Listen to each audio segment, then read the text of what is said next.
Welcome to tonight's broadcast, and they're getting ready to start the homecoming festivities right now, so I'm going to turn that over to our camera person and the press box. Of Adam and Jenny Claxton. Simon is involved in many activities and holds many leadership positions.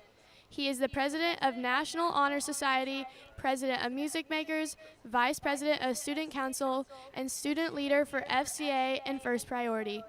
He has also played baseball for the past 3 years, soccer for 2, and acted in 2 of the school's musicals, and is a part of Wildcat Network. Simon's accomplishments include being top 10% of his graduating class for 3 years, principal's honor roll for 3 years, maintained a GPA of 4.0 or higher for 4 years, and has earned a 4 superior ratings and 3 exemplary ratings at state vocal solo and small ensemble competitions. All-district choir, 2-time state choir show choir member, and has earned a letter in varsity show choir for 3 years. Baseball academic all-conference for 1 year, and has also received an excellent recognition in school musicals, soccer, and is a 2024 Student of the Month candidate. After high school, Simon plans to attend a 5-year theology program and become a priest after his studies. Simon Claxton.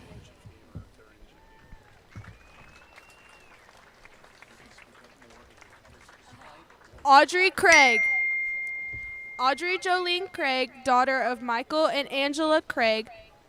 While attending HHS, Audrey has been captain of the girls' golf team and secretary of FFA. Her accomplishments include principal honor roll 3 years, lettering in golf all 4 years, academic all-conference and all-district, competing in state for poultry and floriculture. Her plans after high school are to travel around the world before joining the workforce and then hopefully settling down on my big farm with lots of animals and her husband that drives a 6'7" Power Stroke. Audrey's favorite high school memory is the one and only Sadie Love clocking her in the head with a putter at golf practice and making her look like a bad bee with her stitches. Audrey would like to thank her parents for supporting everything she does, her brother and sister for always being there for her, Liv for being her savior in weights, and last but not least, her golf girls. She loves you all. Simon Claxton and Audrey Craig.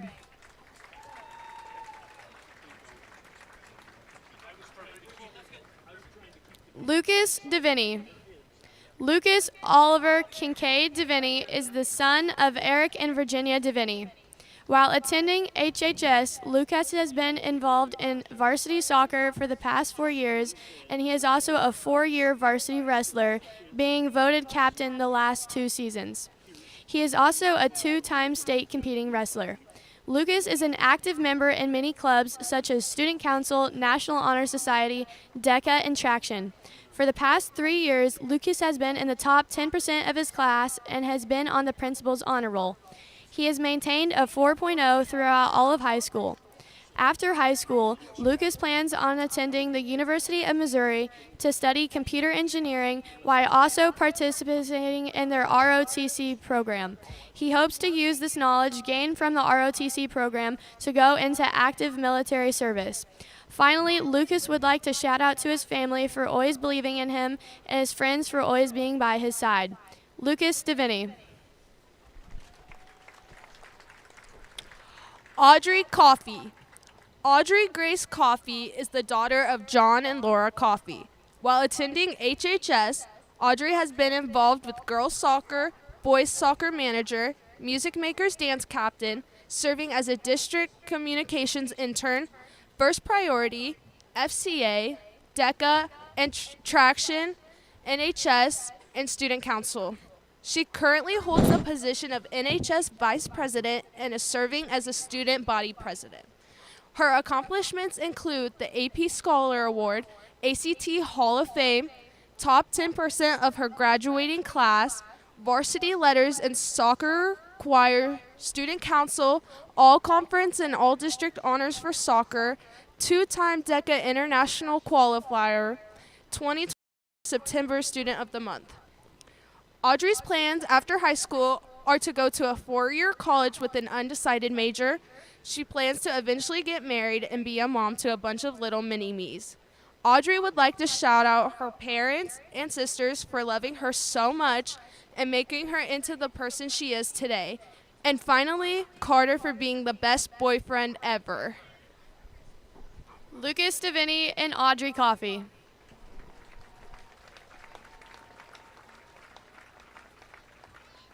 Addison Ing. Addison Ing is the son of Chedred Ing and Mandy Cleveland. While attending HHS, Addison has been a part of football and track. His accomplishments include a 4-time football varsity leader as well as track, 4-time academic all-conference with 2 in football and 2 in track. Addison has also earned all-state honors and was a part of the 2022 champion in the 4x1 team. After high school, Addison plans to go to an undecided college to run track, explore the world a little bit after that, then hopefully settle down in a nice house in the country with a cute family. Addison would like to give a shout out to the amigos and the coolest little brother, Austin. But most of all, he wants to thank his mom for always pushing him to be better and always supporting him when he's not, especially when she didn't want to. Addison Ing.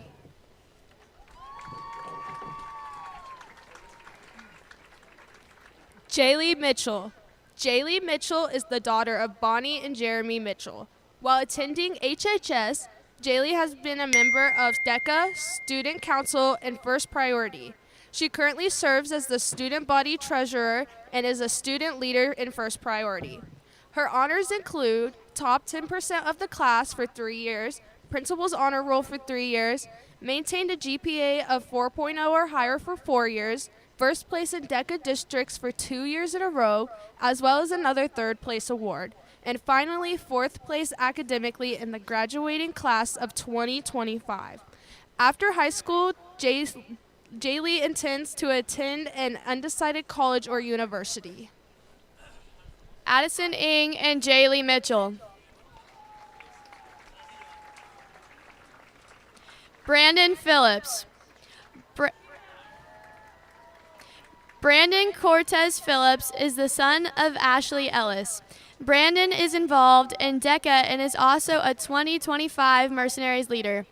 Brandon has played football all 4 years, baseball and track for 2 years, and wrestling for 1 year. Brandon has received a letter for academics as well as a letter for 4 years he has played football. He was also named All-Conference Football Player and crowned Mr. Wildcat last year. After high school, he plans to attend an undecided college to play football while studying to get his undergraduate degree. After graduating college, Brandon plans on attending a med school to become an anesthesiologist. Lastly, he would like to thank his mom and his grandparents for supporting him, being his #1 fan, and helping him to be the man he is today. And last but not least, Miss Miller for being his school mom. Brandon Phillips.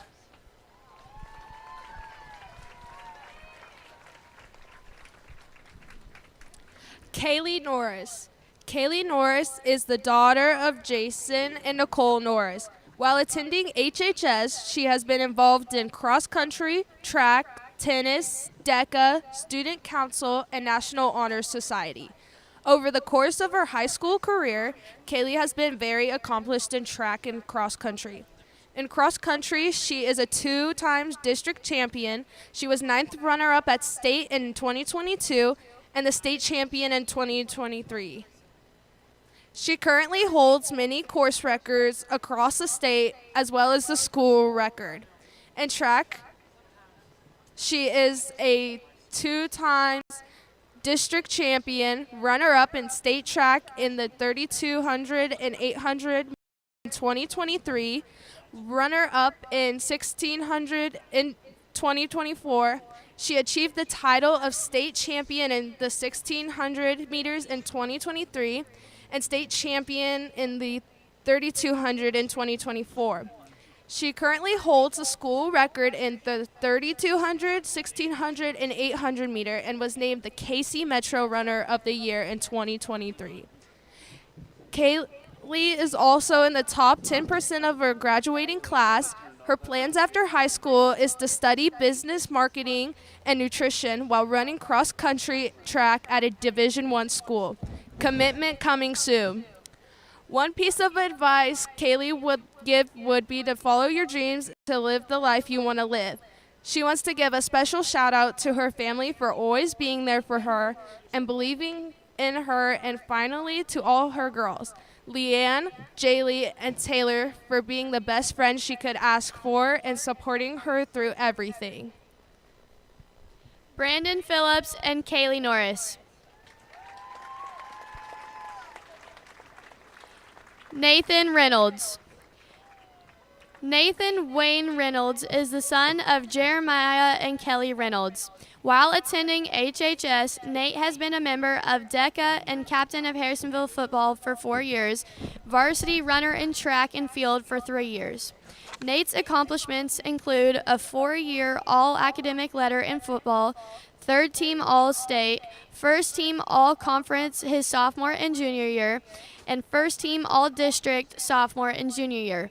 For 2 years now, he has been a candidate for KMZU Class of 4-5-6 Dream Team Awards for track and field. During his freshman year, he was a part of the first place state 4x100 meter team and was a part of the 3rd place 4x200 meter in track. And finally, his sophomore year, he was once again all part of the all-state 4x100 meter team. After high school, Nate plans on attending a 4-year university to pursue football in the next level and study an undecided major. Nate wants to thank his siblings for helping him constantly stay motivated and making sure he always has a goal to strive towards. Another thank you to his parents for always staying on him about his grades. Nathan Reynolds.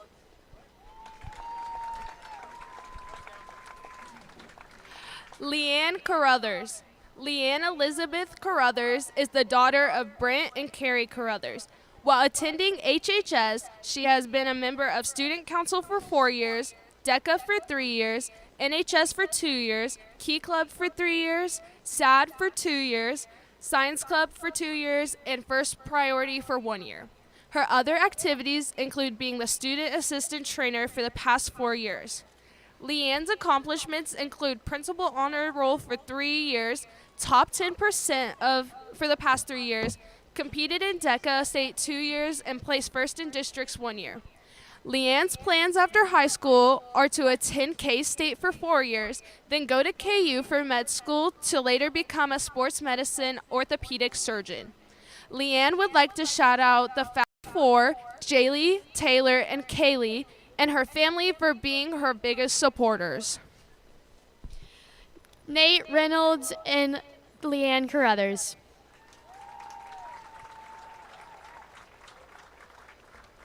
Tryon Samples. Tryon Samples is the son of Tony and Marshall Samples. While attending HHS, Tryon has been a part of DECA and football. Tryon's plans after high school are to attend an undecided college and play football. Tryon wants to thank his mom and for being his biggest inspiration in life, and the amigos for always having his back. Tryon Samples.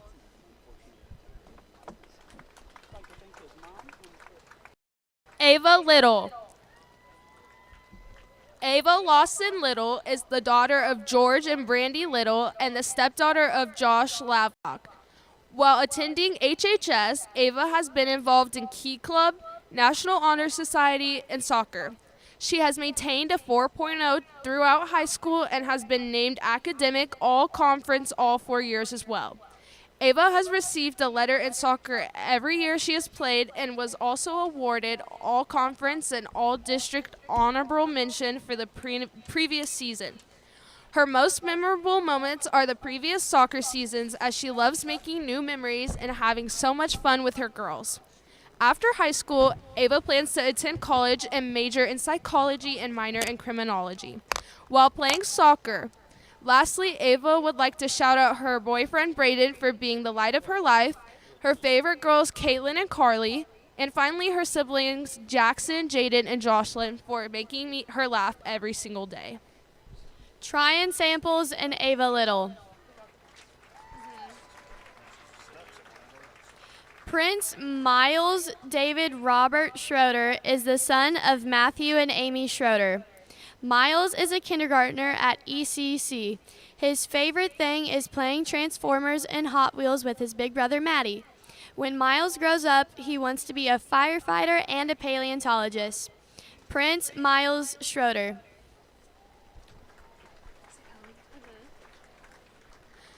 Ellie Marie Bailey is the daughter of Brenton and Cheyenne Bailey. She is currently 2.5 and loves to sing Let It Go, watch Frozen, and play with her little sister. When Ellie grows up, she wants to be a mommy. Princess Ellie and Prince Miles.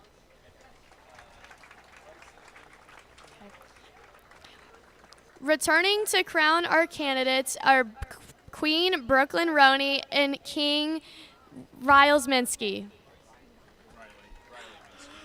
We're corrected. No. Okay.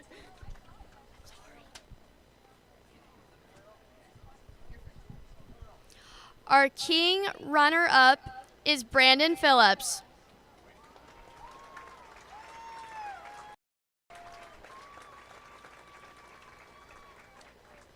Our queen runner-up, Kaylee Norris.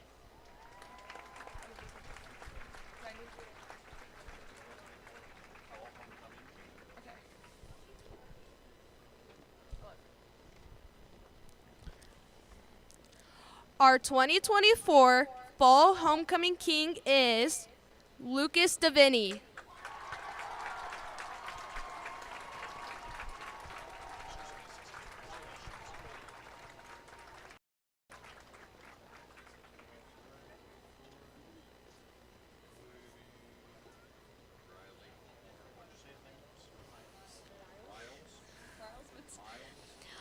Our 2024 Homecoming Queen is Audrey Coffey.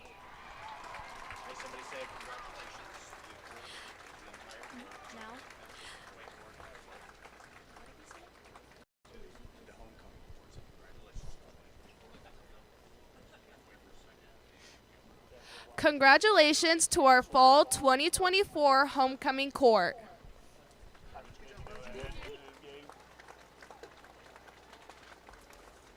Hey, good accuracy. I'm just going to read this. So we're going to say Harrisonville and Cassville a lot tonight. Bills and Wildcats. Huh? At any game, pushing, shoving, and fighting is not allowed. Be respectful to all teams, fans, and officials.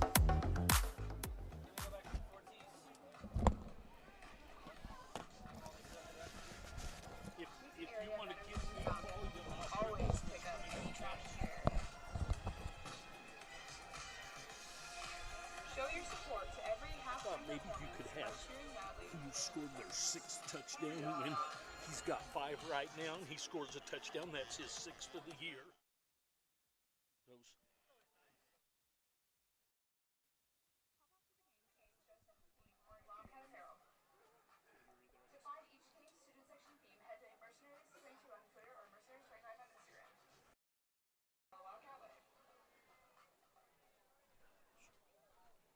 All right, welcome back. That is the homecoming festivities. Now we are going to move into the Hall of Fame, and we're just going to listen as the PA system will take care of that. So enjoy, and we'll be back in a bit.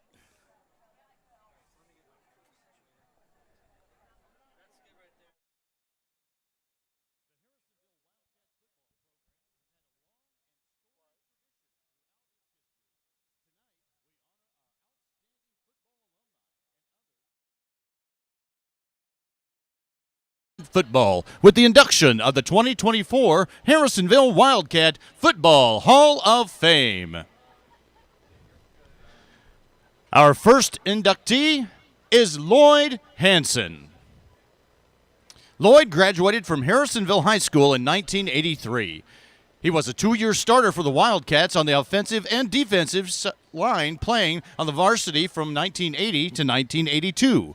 During his high school career, the teams he played for had a record of 21-9. These teams would qualify for the state playoffs 2 out of 3 seasons.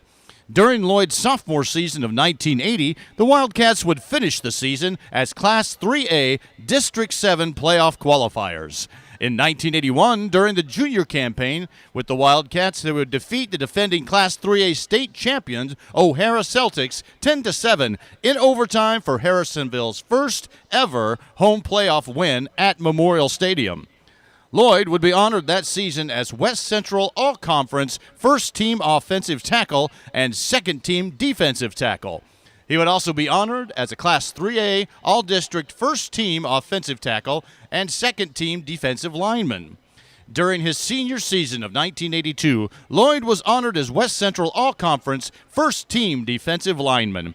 After graduation, Lloyd would continue his college football career at Washburn University in Topeka, Kansas from 1983 to 1986.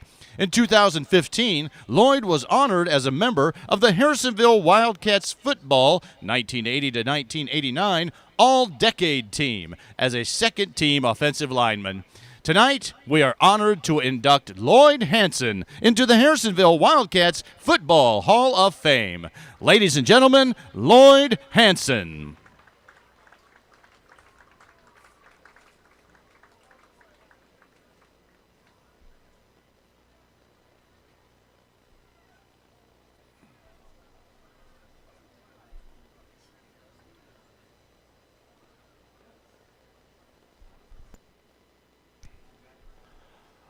Our next inductee is Dustin Young. Dustin graduated from Harrisonville High School in 2012. During his time at HHS, he played on teams that would win 4 Missouri River Valley West Conference championships in 2008, 2009, 2010, and 2011. These teams would win 3 Class 4 district championships in 2009, 2010, and 2011. Dustin would play on 4 state playoff qualifying teams during his career. 2008 Class 4 sectional qualifiers, 2009 Class 4 quarterfinalists, 2010 Class 4 semifinalists, and 2011 Class 4 quarterfinalists. During his 4-year varsity career, the Wildcat teams he played on had a record of 42-9. Dustin's honors on the gridiron for the Wildcats include the 2010 MRVC West All-Conference Honorable Mention Offensive Lineman, 10 MFCA Class 4 All-State Third-Team Offensive Lineman, 2011 MRVC West All-Conference Second-Team Offensive Lineman, and 2011 MFCA Class 4 All-State Second-Team Offensive Lineman. Dustin would also be honored as a first-team offensive lineman on the Harrisonville Wildcats 2010 to 2019 All-Decade Team. Dustin's offensive line coach at Harrisonville, Thomas Meeks, described him as a devastating blocker with great size and one of the better athletes on the field each night while playing for the Wildcats. After graduation, Dustin would continue playing football at the college level at Central Methodist University in Fayette, Missouri in 2012. He would then transfer to the University of St. Mary in Leavenworth, Kansas to finish his athletic and academic career playing for the Spires from 2014 to 2016. Tonight, we are honored to induct Dustin Young into the Harrisonville Wildcat Football Hall of Fame. Ladies and gentlemen, Dustin Young.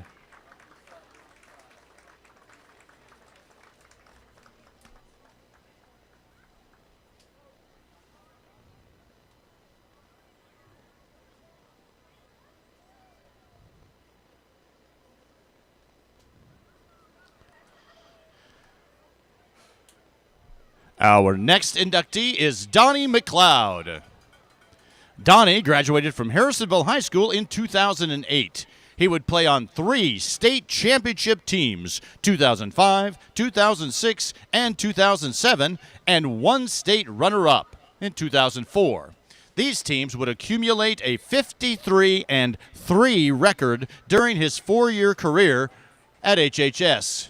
Donnie would be selected West Central All-Conference first-team wide receiver in 2006 and 2007.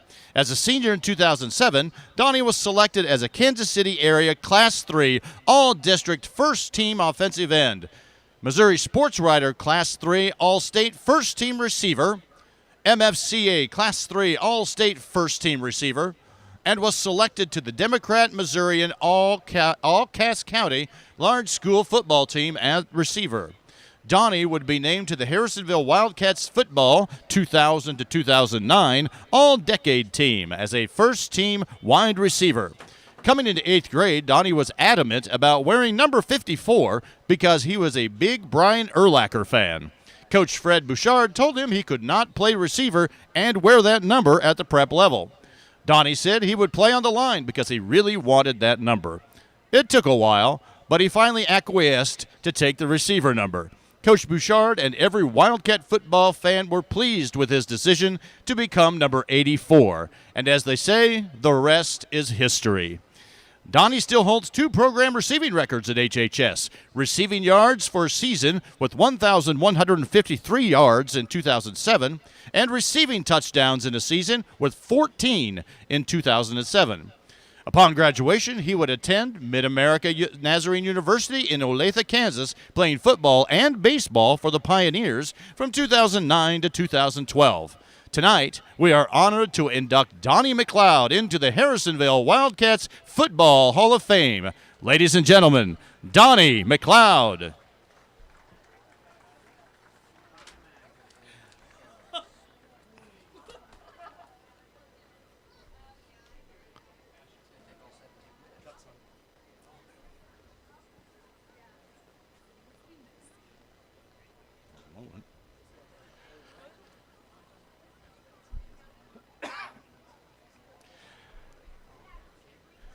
Our next inductee is Volney Ashford. Volney Ashford was the head coach of the Wildcat football program from 1932 to 1936. He accumulated a record of 25, 12, and 4 during his time at Harrisonville. His 1932 team would win the Midwest Conference Championship while posting a 7-1 record during his first season at Harrisonville. During his 5-year stint at Harrisonville, Coach Ashford would mentor a total of 23 players to all-conference honors on the gridiron, 8 first-team selections, 11 second-team selections, and 4 honorable mentions. During his 5-year coaching career at Harrisonville, he would only post 1 sub-500 season.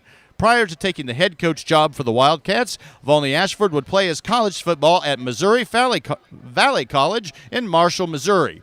He would begin his coaching career as an assistant coach for the Vikings in the 1931 season before taking the first head coaching job of his career at Harrisonville.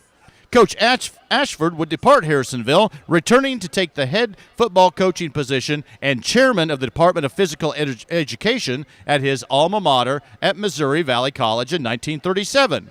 Volney would hold this position from 1937 to 1967.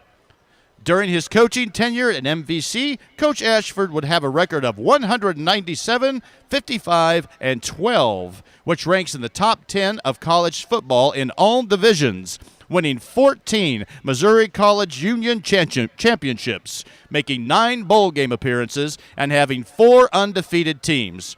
During his 28 seasons as football coach at MVC, he would have only 3 sub-500 seasons. The Vikings would produce a 41-game winning streak from 1941 to 1947 under Coach Ashford. It was interrupted by a 3-year hiatus during World War II from 1943 to 1946, during which time Volney Ashford served in the United States Navy. He would return in 1947 to lead MVC to the #1 small college ranking in the country. Among his numerous honors, Volney would be named Little All-American Coach of the Year in 1950, NAIA Coach of the Year in 1958, and was twice awarded the NAIA Award of Merit. He would help in the founding of the Fellowship of Christian Athletes organization. Volney was inducted into the Helms Foundation Coaches Hall of Fame in 1959, the Helms Foundation National Association of Collegiate Directors of Athletics Hall of Fame in 1972, and also win the coveted Rockney Award for contributions to athletics. the Missouri Valley College Hall of Fame in 1974, the Missouri Sports Hall of Fame in 1981, and the College Football Hall of Fame in 2009. Volney C. Ashford Stadium on the campus of Missouri Valley College was named and dedicated in his honor in 2009. Coach Ashford would finish his head coaching career between high school and the college with a record of 222 wins, 67 losses, and 16 ties, with only 4 sub-500 seasons in those 33 seasons. After retiring as head football coach, he would become vice president of development for MVC in 1971. Today, we are honored to induct Volney Ashford into the Harrisonville Wildcat Football Hall of Fame. Ladies and gentlemen, Volney Ashford. Accepting on behalf of Volney Ashford is his son, John Ashford.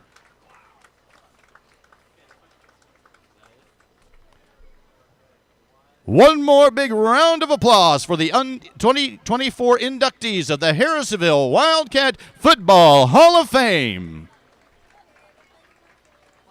Here at Community Bank, we believe in empowering individuals and businesses to achieve their financial goals. Whether you are starting a new business, buying a home, or planning for the future, Community Bank is there every step of the way. Located in Harrisonville, Peculiar, and Raymore, each location takes pride in making fresh cookies and popcorn. Join Community Bank. Your financial future starts here. Cass Regional Medical Center has been serving the community for over 50 years.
All right, welcome to the broadcast, everyone. We kind of have those homecoming things taken care of, and we have the Hall of Fame taken care of. So we're going to be just very, very quickly. We have the Cassville Wildcats in to play your Harrisonville Wildcats. Both teams are 2-2. The anthem is upcoming quickly, and then we're going to get right onto this thing. The honor guard is out on the field, and we'll get a quick comment from Travis and T2 here, and we'll be ready to get this thing going. Yep, tonight I just learned it's the Ville and Ville versus Cats and Cats, so it's going to be interesting as we call this one, and interesting. It's going to be a good night of football. Weather's beautiful, and like you said, like my dad said, 2-2, alternating weeks. They won week, I believe, 1 and 3, and we won 2 and 4. Flip that. So it's gonna be a good night, and it's gonna separate the 2 and 2s. All right, we are going to take a break during the anthem. We'll get some business done, and we'll be back. Church and Dwight, the company that brings you brands like Arm & Hammer, Hero Cosmetics, and OxyClean, is hiring in Harrisonville. Church and Dwight is looking for experienced team members at their Harrisonville manufacturing facility. Full-time and part-time positions available. Wages from $20.08 an hour and benefits starting day one. Come join a place where people matter. Learn more by visiting churchdwight.com and click on careers. That's churchdwight.com. Church and Dwight is an equal opportunity employer.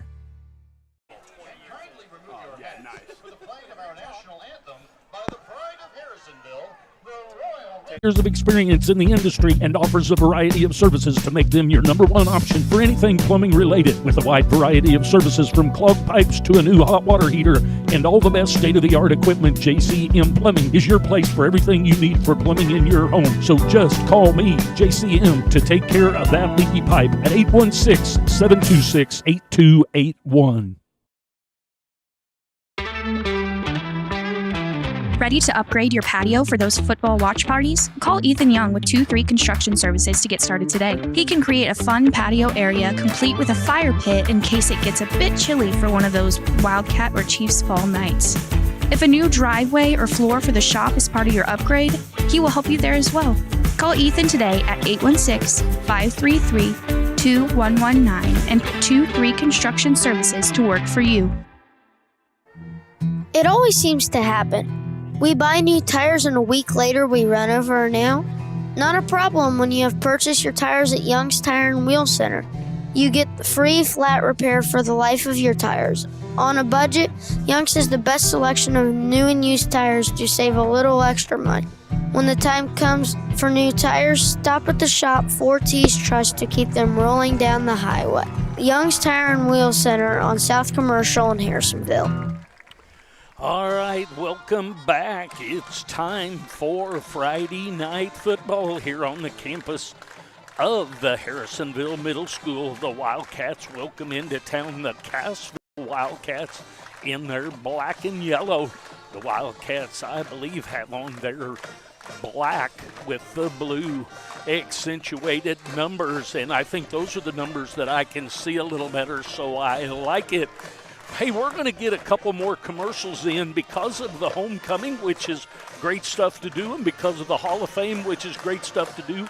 We missed out on some of our commercials, so we're going to run back, get a couple of those in. We'll be back shortly. You have choices when buying a vehicle. Show Me Auto Mall is your right choice. Getting you financed with even less than perfect credit because everyone needs a reliable vehicle at an affordable price. Need service? Take a loaner while you wait. With a broad selection, you will find a vehicle that is right for you. Show Me Auto Mall is here to make buying a vehicle hassle-free. Go see the crew at Show Me today on 291 across from Walmart. Everyone needs a little kickstart at 2 o'clock in the afternoon, so head to Sonic of Harrisonville and kick away the afternoon fog. Grab an ice-cold drink full of caffeine and kickstart your afternoon and evening. The best part, 2 to 4 is happy hour, and drinks are half price. Grab an afternoon snack of cheesy bites or jalapeno poppers, or order on the app for happy hour anytime. Sonic Happy Hour, where you kick away the fog. Also, visit 4ts.com and sign up for the Sonic Kick Return Contest. Do I have to be a hawk? I'm just playing. All right. Welcome back, everyone. It is time to get this thing going. The Cassville Wildcats and the Harrisonville Wildcats, both teams are in fourth place in their respective district standings. Cassville in Class 3 District 6, and your Wildcats are in fourth place in their Class 4 District 7. So both teams working to stay in a position to play their first game of the playoffs at home. But we're several weeks away from that, this being week 5. I want to very quickly run through just a couple of things. Our first down sponsor is Troby's Maytag Home Appliances. Red Barn Ranch has the red zone when the offense gets in the red zone. Golden Classics has the timeout. Signature Will and Trust, the copyright max effort player of the game, and Golden Classics Diamond in the Rough. Tonight for the Sonic kick return contest is up to $90, and tonight's player is Chris Disney. All right, let's go, Chris. The Disney boys came up and helped me carry everything up this morning, so I appreciate their help as always. And if the Wildcats can return a kick tonight for a touchdown, Chris Disney will win a $90 gift card to Sonic. Well, there you go. That's about typical fashion for the Disneys. Appreciate it, gentlemen. All right. Getting ready to, we've got about 3-4 minutes till game time. We're running just a little bit behind from how we're supposed to start. Yeah, it looks like, Pop, you were talking a minute ago about how they were both teams are trying to, although the playoffs are a little ways out, both teams are trying to keep themselves in a manageable, fighting position to have that playoff game at home, which is so huge. When you look down and kind of see this kind of crowd when you're looking at just a homecoming night, playing in front of this crowd, I know from experience is pretty electric, and Friday Night Lights is a great place to be. So that is a huge advantage. They're trying to continue getting things well oiled as you want to be kind of hitting strides there at the end of October. But there's building blocks, rungs to a ladder that you got to get. You got to hit week 5 before you can be playing in a home playoff game week 10. So this is a little, as a stepping stone as it may be, it's a big night for these guys. And, Cassville coming off of a win last week and Harrisonville coming off of a loss. They got to play, some tough football last week and defend a pretty dynamic offense as well as, move the ball against a pretty good defense. And in a Warrensburg team that didn't have as many two-way goers that that Harrisonville is able to game plan against and count on. So kind of all those things in mind, Cassville's riding high. Harrisonville's going to be, ramping back up to kind of hit this mid-season swing. So it'll be a good night. Captains for the Wildcats, Hall, Reynolds, Samples, and Johnson out to take care of the coin flip for the Wildcats. We'll get Travis to keep an eye on who wins the flip and who defers and who doesn't. Want to welcome my staff tonight. Got Big Tuck on one camera. Got Josh running the multiple cameras. Got Chris on the scoreboard. Got James producing this bad boy. And T2 Travis Forsler standing beside me to help with the call. And looks like Harrisonville has won the toss. Going to defer to the second half.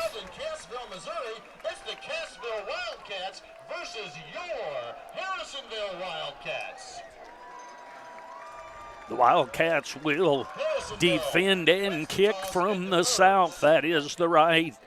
And going to the left will be the Cassville Wildcats. So, say a lot of Harrisonville and a lot of Cassville tonight. Just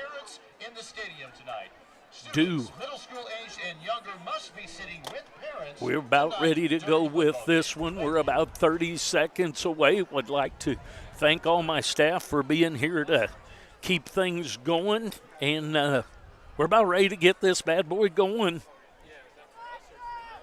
What we kind of missed out on, as usual, is the pregame show is Brad Sainer Farmers Insurance. Show Me Auto Mall keys to the game and Papa Murphy's touchdown contest. So any of the touchdowns, when the Wildcats score a touchdown, somebody is going to score pizza. We're about ready to get this thing going. Cole Smalley is getting ready to kick this thing off.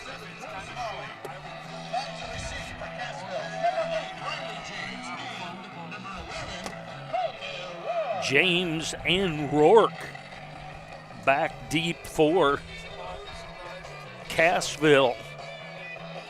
All right, the game plans are done. Scripts are written. Pads are on. Pre-game done. Let's play some football. It is time. There's the kick. And that was off one of the front. Is going to be covered by Cassville. I believe they're going to take over in their own territory on the 36-yard line.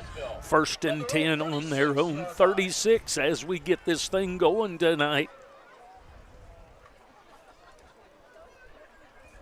Cassville very tight to the ball with their huddle. They're going to turn around and they're going to get going. Bodie Rose is the quarterback. He is a senior. So the wideout is headed out to the left. They're going to come to the line. They've got a tight wing. They bring them man in motion. They're going to give it on a sweep. And he's going to come up and he's going to get about 6 yards on the little sweep play. Very nice. Met by, I believe, Beechner, and Ethan Brown really tried to get that ball out. It may have came out a little bit loose there, but see that Coach Nolan has first person securing a tackle and second person getting that ball out for some turnovers this week. So on the right hash, they gain 6 on the play, so it's going to be 2nd and 4 from the 42-yard line. So they send a wide out, way out to the left. Everybody else stays in the huddle for a moment. They're going to turn. They're going to get to the line in a quick and be ready to go. So we've got a tight wing, a couple backs, and just a little power straight to the back. So a little bit of a single wing look. They just snapped the ball straight to number 19 and Bodie Rose. He's going to pick up 3 on the play, and that's going to be 3rd and 1. Yep, on that one he was met by Tryon Samples. Lineman got a nice push in there, but like Dad was saying there, they got an offset eye and some lead backers there. They're running the QB. So up to the line quickly, gonna pull it back, gonna get the first down. So gonna get about 2 on the play, enough for the first down. Brought down by a host of Wildcats. They were in a wishbone right there. Ran a little bit of a triple option keeper by the senior quarterback. For the first down conversion. Change move. 1st and 10 for Cassville. For their own 47. 1st and 10 from their own 47. Now they're going to send 2 receivers out to the right, and everyone else stays in the huddle. Lots of different looks here. See how we line up. Veer backs. Going to give on a little backside give. Going to gain about 2 on the play, so just a yard short of the 50-yard line. So a gain of 2. Going to bring up 2nd down and 8 on the far side, right on the Wildcat. You know, is what Cassville's doing with that real tight huddle, which I love seeing a little bit of the slowed down. Send those wideouts out because they have the longest to travel, and then they're saying how Harrisonville's going to line up to everything. They've come out with many different looks here. So wide receiver way out to the right, a little double tight, looking actually a slot. Going to roll out to the right, going to throw it in the flat, and that's going to be caught by Colton Rourke. And that's going to be good enough for a first down, about 11 yards on the play. So into Wildcat territory, into the 39-yard line, where Cassville will have it 1st and 10. Yeah, it looks like he was stopped there by Ethan Brown, Tryon Samples, and Beechner was over there and on it as well. They're rallying to the ball pretty well tonight. Cassville is moving the ball a little bit. 39-yard line. A play that for years we call a little rollout, and 2 receivers heading down the field, and then the 3rd receiver on just a flat out, called it 85 dump. There's a little fake to the dive on the left, and it's going to be a keeper by Bodie Rose. Going to lose 1 on the play back to the 40-yard line, 2nd down and 11. See, yeah, looked like Jackson Nicholas there. I tell you what, holding big in the middle there is number 74, Pablo Cortez Garcia. He is taking on a double team every single time, and they're not getting much him going backwards. So he's holding a big load in there. Double tight, fake the dive, going to go deep downfield, and that's going to be caught. That is a 40-yard touchdown pass from Rose to Rourke.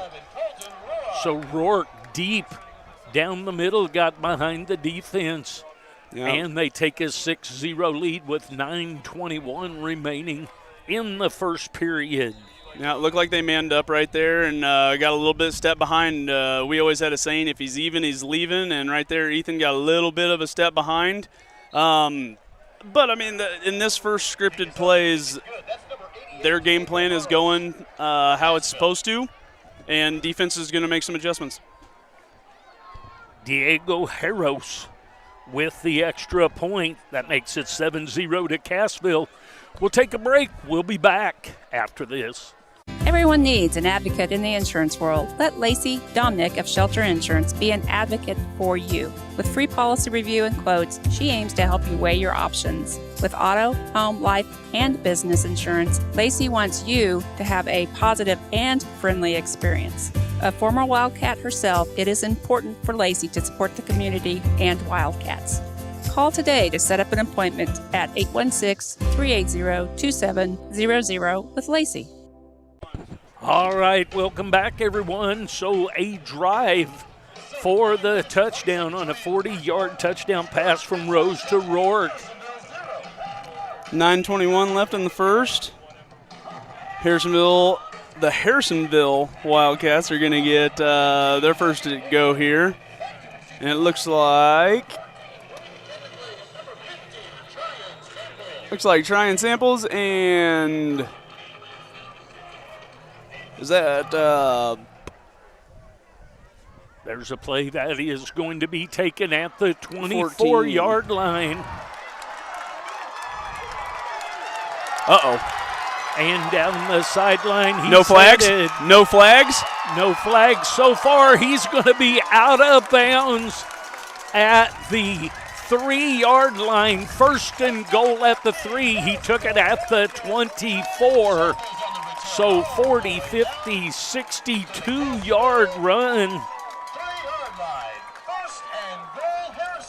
by Samples. They've got it first and goal from the 4-yard line. Actually, call it the 3. So first and goal on the 3 from the left hash.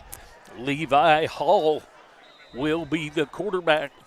Looks like we're in the red zone here. Red Barn Ranch red zone here. Thank you, Travis.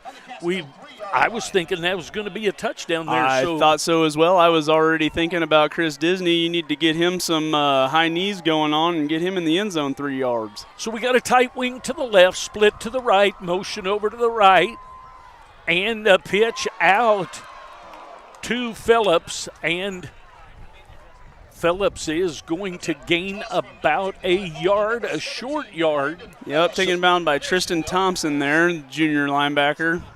Second and goal from the 2-yard line. I tell you what, looked a lot more confident on being met by a couple Cassville Wildcats on that pitch this week. The relationship was much better, and it looked like he put eyes on him and got it in his hands. They're taking care of the ball, at least as far as this first drive goes. So Ethan Stone brings the play in. Going to be the ball on the ground. So the pitch and the ball comes out. What a commentator curse. Come on, Travis.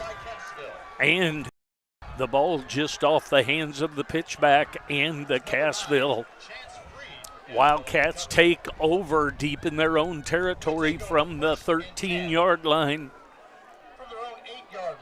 From the 8-yard line, excuse me. First and 10 from the 8. Adjustments have been made after that first series. See if we can't have a nice quick 3 and out, and/or we've already seen how they're ripping at the ball. See if we can't get a turnover of our own. So 3 receivers out to the left. Empty backfield, send the last one out. Going to go deep down the middle to 11 again. Nice. A nice job knocking the ball out there. In the hands of 11, Bodie Rose. Went right back at where they went at the touchdown on Ethan Brown, and he came back with a really nice play right there. Not getting by him again, and got his hands right in between the numbers and popped that ball out. It was a really good job. Maybe easier to find from that one or not. We'll see.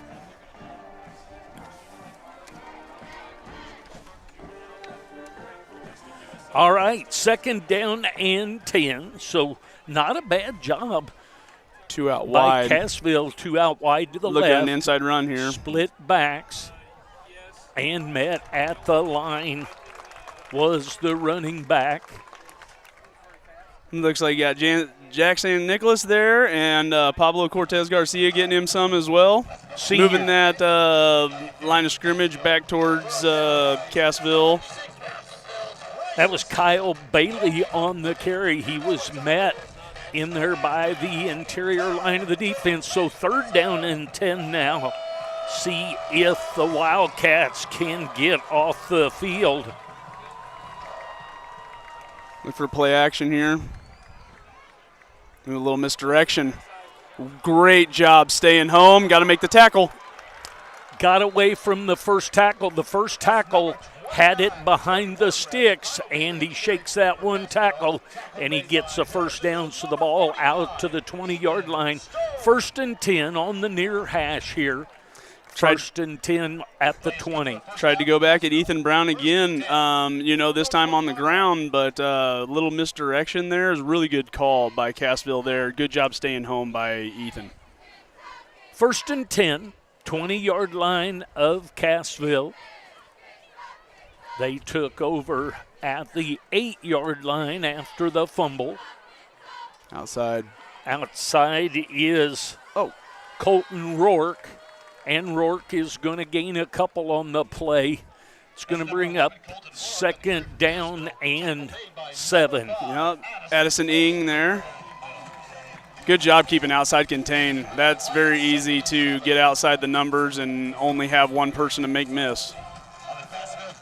6:45 remaining here in the first quarter. Cassville with a 7-0 lead. So they send Riley James way out to the right. Hustle up to the line. Full wishbone with a split. Gonna fake the dive and the keep by Bodie Rose. Great assignment football. He's gonna gain about 1. Gonna make it 3rd down and 6.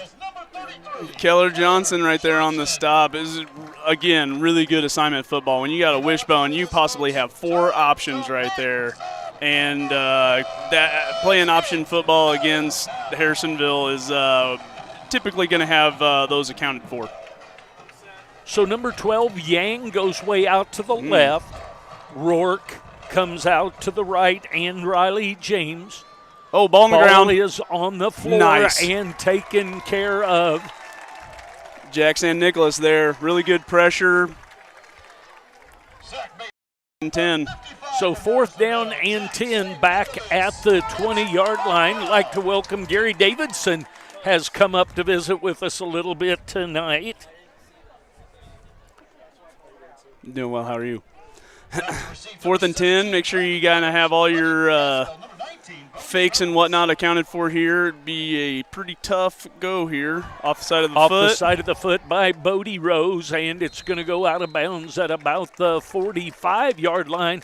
So the Wildcats dodge a little bit of a bullet there with the fumble. They get the ball in Cassville territory at the 45.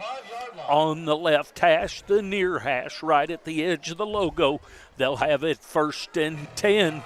Yeah, and they'll have another go at it here. They, they're kicking themselves after that nice kickoff return, having it on the 3. But they're going to go ahead and capitalize on it going forward here. So we've got a tiny slot to the left. Baker goes out to the right, resets. Phillips goes in motion, and the ball is going to be thrown forward. So Brandon Phillips not able to bring that one in. That pass is so hard to throw and catch because it's so flat. He got his head around very nicely. You don't want to bubble, because if you bubble, then it makes the pass be thrown back, but being thrown forward makes it a tough one. So that's going to bring up 2nd and 10.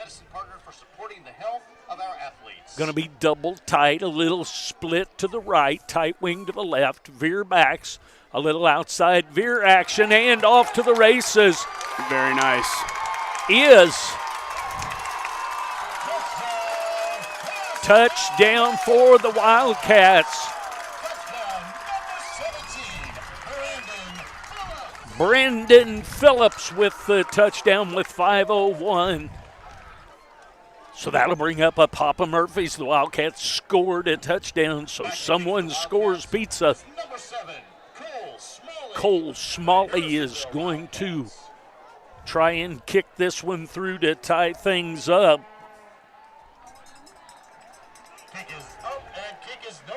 It is no good, so 7-6 is the score. We'll be back with the Papa Murphy's touchdown person right after this commercial. We'll be back. What is one of your most precious commodities? Time. With sports, family, work, and school, time is precious. So why drive hours and waste time to save $20? Shop local and buy your home appliances at Troby's Maytag Home Appliance Center right here in Harrisonville. They deliver, service, issues that arise, all while you're putting money right back into the community. Stop wasting time and think Troby's first when you think of home appliances on Plaza Drive right behind Hawthorne Bank. All right, welcome back. The Wildcats did not convert, but they did get the touchdown. And the touchdown goes to Dustin Love. Dustin Love with the first pizza of the night. Real quick with Gary Davidson in the house on that drive, 2 plays for 44 yards. Ends in a Phillips touchdown, brings it 6-7 with 5:01 left, and here we are, the kick. Smalley sends it deep. That's going to be picked up at the 1 or 2 yard line, and it's going to be out of bounds at the 13 yard line. Yep, I can't see. That's all right. The lines are tough with the shine. So Cassville will take over at the 13 yard line, 1st and 10. Dustin Love scores pizza from Papa Murphy's after the Wildcats score. Gotta love that. So 1st and 10 from the near hash, 13 yard line. Cassville, that ball got back to about the 1 or 2 before it was corralled, and he was able to get out to the 13. 1st and 10. So the wide receiver way out to the right.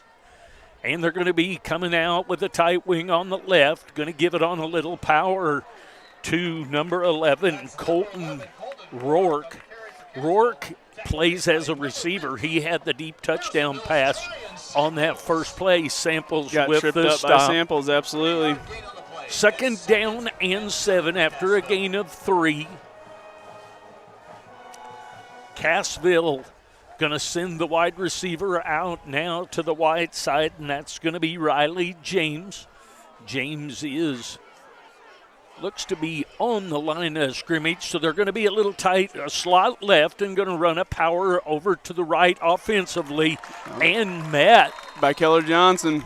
No gain on the play, so the junior Keller Johnson, that's going to bring up 3rd down and 7. The ball is at the 16-yard line. I think Harrisonville defense and their defensive coordinator, Caleb Nolan's got a little bit of a beat on Cassville here now. Kind of settled in on that first drive. So Yang goes out to the left, the wide receiver. And quickly they come to the line, a little slot to the right with veer backs, a little crossback action. And they're going to throw it, and they're going to overthrow number 14, Tristan Thompson. I believe that. That's number 20, Deegan Beechner of Harrisonville on the coverage. Okay, Deegan Beechner out on the coverage there. I actually thought that was Ing out on the, but it looks like it kind of came over the top with safety, and they are back in punt formation. A nice little 3 and out. Bodie Rose back to punt for Cassville.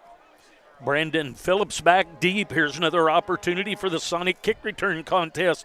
Chris Disney, and that ball is going to be way over. It's going to sail over the top. That is going to be all the way back to the 24-yard line. Fair to say it took a Wildcat bounce? It did take a Wildcat bounce, so the Wildcats come out. They trail by 1 with 3:21 left in the first period. Do they still have the water breaks tonight? The water breaks go till October, I believe, and we're still in September. Yeah, that'll do. But they haven't done one, so maybe there's an extenuating temperature, circumstances. So the Wildcats going to come to the line, send up. They're going to be in a little tight wing to the left, a little tiny split to the right, coming in motion to the right, and they're going to go upstairs, and that's over the pass bid. Across the middle. A nice job. That's going to be caught by Josiah Sims. That's a pass from number 2, Levi Hall, caught by Harrisonville Wildcat number 33, Keller Johnson. That's what I thought was Keller 33. Johnson, 33. Those look like 8s to the 67-year-old eyes.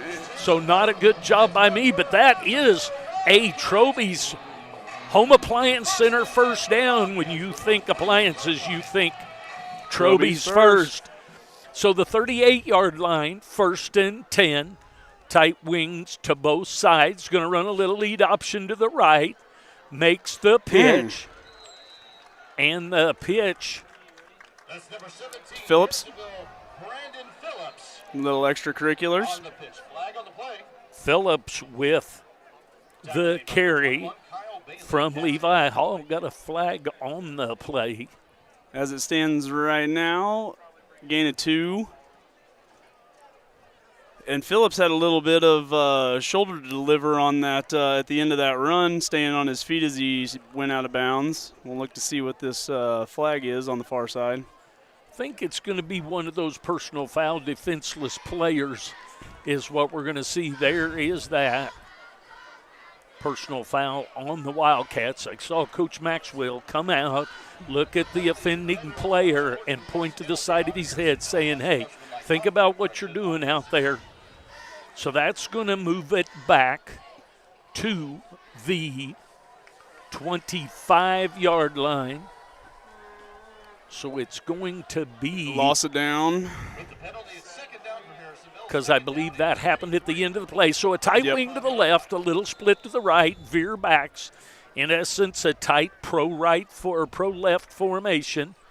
Hall steps back, maybe makes a change. Play action here. And he's going to run the outside veer to the right side and going to get about a yard gain on the play.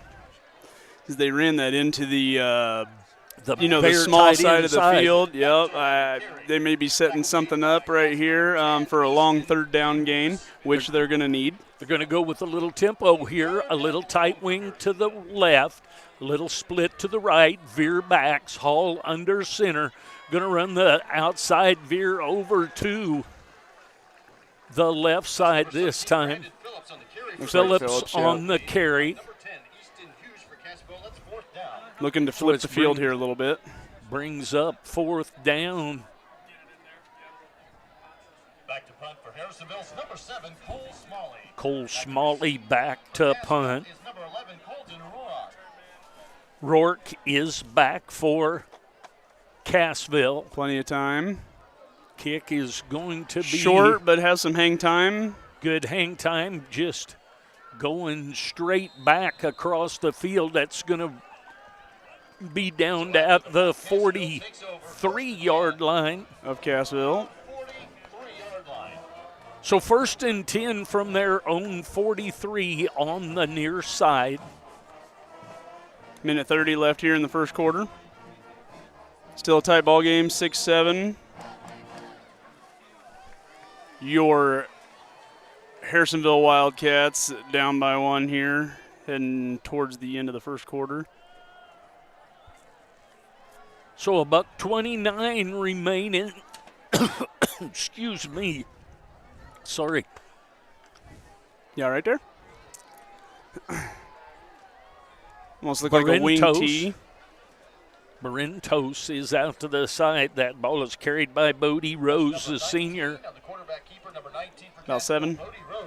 Going to gain 7, brings up 2nd down and 3 right at midfield, just to the throat side of the mascot. So no receiver out wide yet. So with it being 2nd and 3, going to probably be maybe in that double wishbone. tight with possibly that wishbone again, and here it comes. It's like a power eye. And going to Some run a little misdirection, reverse to the backside. Great job. And taken down. That was Colton Rourke with the carry. Addison Ing, and it looks like Cassville player is down, and he may be holding a knee, which is not ever a pleasant sign. So it's going to be 3rd down and short. We're going to give way to the injury. We're going to take a quick break, and we'll be back. 33 seconds left in the first. Max Motors, our team is ready to help you with all your automotive needs. My husband and I were looking for a truck. We were told that Max Motors was the place to go. They had exactly what we were looking for and at a price that worked within our budget. Plus, there was zero pressure. I've never had such a pleasant experience at a car dealership. We will definitely be going back to do business with them in the future. If you're thinking about a new Ford, Chrysler, Dodge, Jeep, Ram, Chevrolet, Buick, GMC, or Hyundai, shop 24/7 at maxmotors.com. Open late. See dealer for details. When you're searching for insurance, call an agent in town that can protect you. Call CPSK for auto, life, renter's boat, ATV, or any other weekend toy you want covered. CPSK Insurance is an auto owner's affiliate, so call and talk to Summer, Randy, Amanda, or Chandra. They can give you a quote and get you covered quickly and easily. Business coverage is available as well. Call them today at 816-380-3800 or visit them online at www.cpskinsurance.com and let your local agents go to work for you. Sherwood Heating and Cooling provides quality services and amazing products from Carrier. Always going the extra mile to ensure that your heating and cooling units keep performing at optimal levels. Sherwood Heating and Cooling wants your family to be as comfortable as their own. Products come with warranties and service checkups by trained technicians that give you peace of mind. Call and schedule an appointment at 816-862-6610. Hey there, Wildcat and pizza fans. Are you ready for a touchdown of flavor? Enter Papa Murphy's Score-Free Pizza Contest. Picture it, Wildcats on the big screen, friends gathered around, and the excitement of a touchdown. But that's not all. At Papa Murphy's of Harrisonville, we're turning touchdowns into free pizza. Every time the Wildcats score a touchdown, you score big too. Head to Papa Murphy's of Harrisonville to enter, and with every touchdown, someone gets free pizza. Don't miss out. Sign up for the Papa Murphy's Touchdown Contest and celebrate touchdowns like never before. Papa Murphy's of Harrisonville, where touchdowns taste better. It wasn't time yet. In other words, I'm moving right on, and we weren't live yet. Now we're live.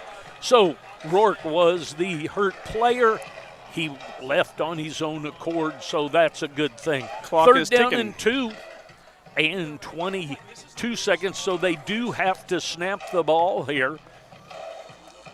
Yang far out to the right side, and here comes another receiver out here as well.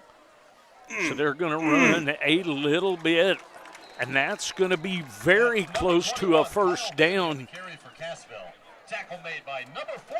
12 on Ethan the Stone had a great job holding on right there. He was at fingertips on outstretched jersey and brought that to the ground with cavalry coming, but had a few yards to make a move and make that a little bit bigger of a play. 1st and 10 in Wildcat territory. So at the end of one period here, Cassville leads 7-6 over Harrisonville Wildcats. Will take a break. We'll be back. At Signature Will and Trust, owner and managing attorney Danielle Scavuzzo and attorneys Salvatore Scavuzzo and Brendan Barker tailor estate plans to fit your individual and family needs. A properly executed estate plan protects you and your loved ones in the event of your incapacity or death. Now is the time to call and schedule an appointment for a free consultation with Signature Will and Trust at 816-237-8555. The choice of a lawyer is an important decision and should not be based solely on advertisements. All right, so here we are back for the second quarter. The first quarter sponsor is 2-3 Construction. For the first quarter, Young's Tire and Wheel. Young's Tire and Wheel now for the second quarter sponsor. Teams getting their instructions. The ball will be just inside Wildcat territory as we flip-flop sides, and the Wildcats now have their backs to the north. I don't see much advantage in the wind this evening. Not much breeze to affect things. It is a nice evening, though, a whole lot nicer than it was last week. So 12 minutes, got to be a double tight with the bone, the wishbone. That's number 21, Kyle Bailey on the carry for Bailey on the carry. He's a senior. Jack St. Nicholas and number 45, Ethan Stone. Brought down by Jack St. Nicholas. And Ethan Stone, as reported by Mr. Matthew. Loss of 2 on the play, going to bring up second down and 12. And I appreciate that assistance because I only caught the ball carrier. And I didn't even get that. So well, let's both do better. Half a minute into the second quarter. Yep, that's going to throw it out into the flat. A nice play there for a couple of yards, but the 2 receivers, one jumped back over to the other side, and before he got into the slot position and got set back off the ball, they snapped it. So it's going to be... And seeing what play they ended up running, you can see why he jumped inside for spacing purposes to come on a crackback block. And Tryon Samples was able to shake that off and was able to make a pretty nice play regardless of the false start there. So second down and 17, second and 17, middle of the field. Carry the 2, yep, that's right. Back into Cassville territory. Barintos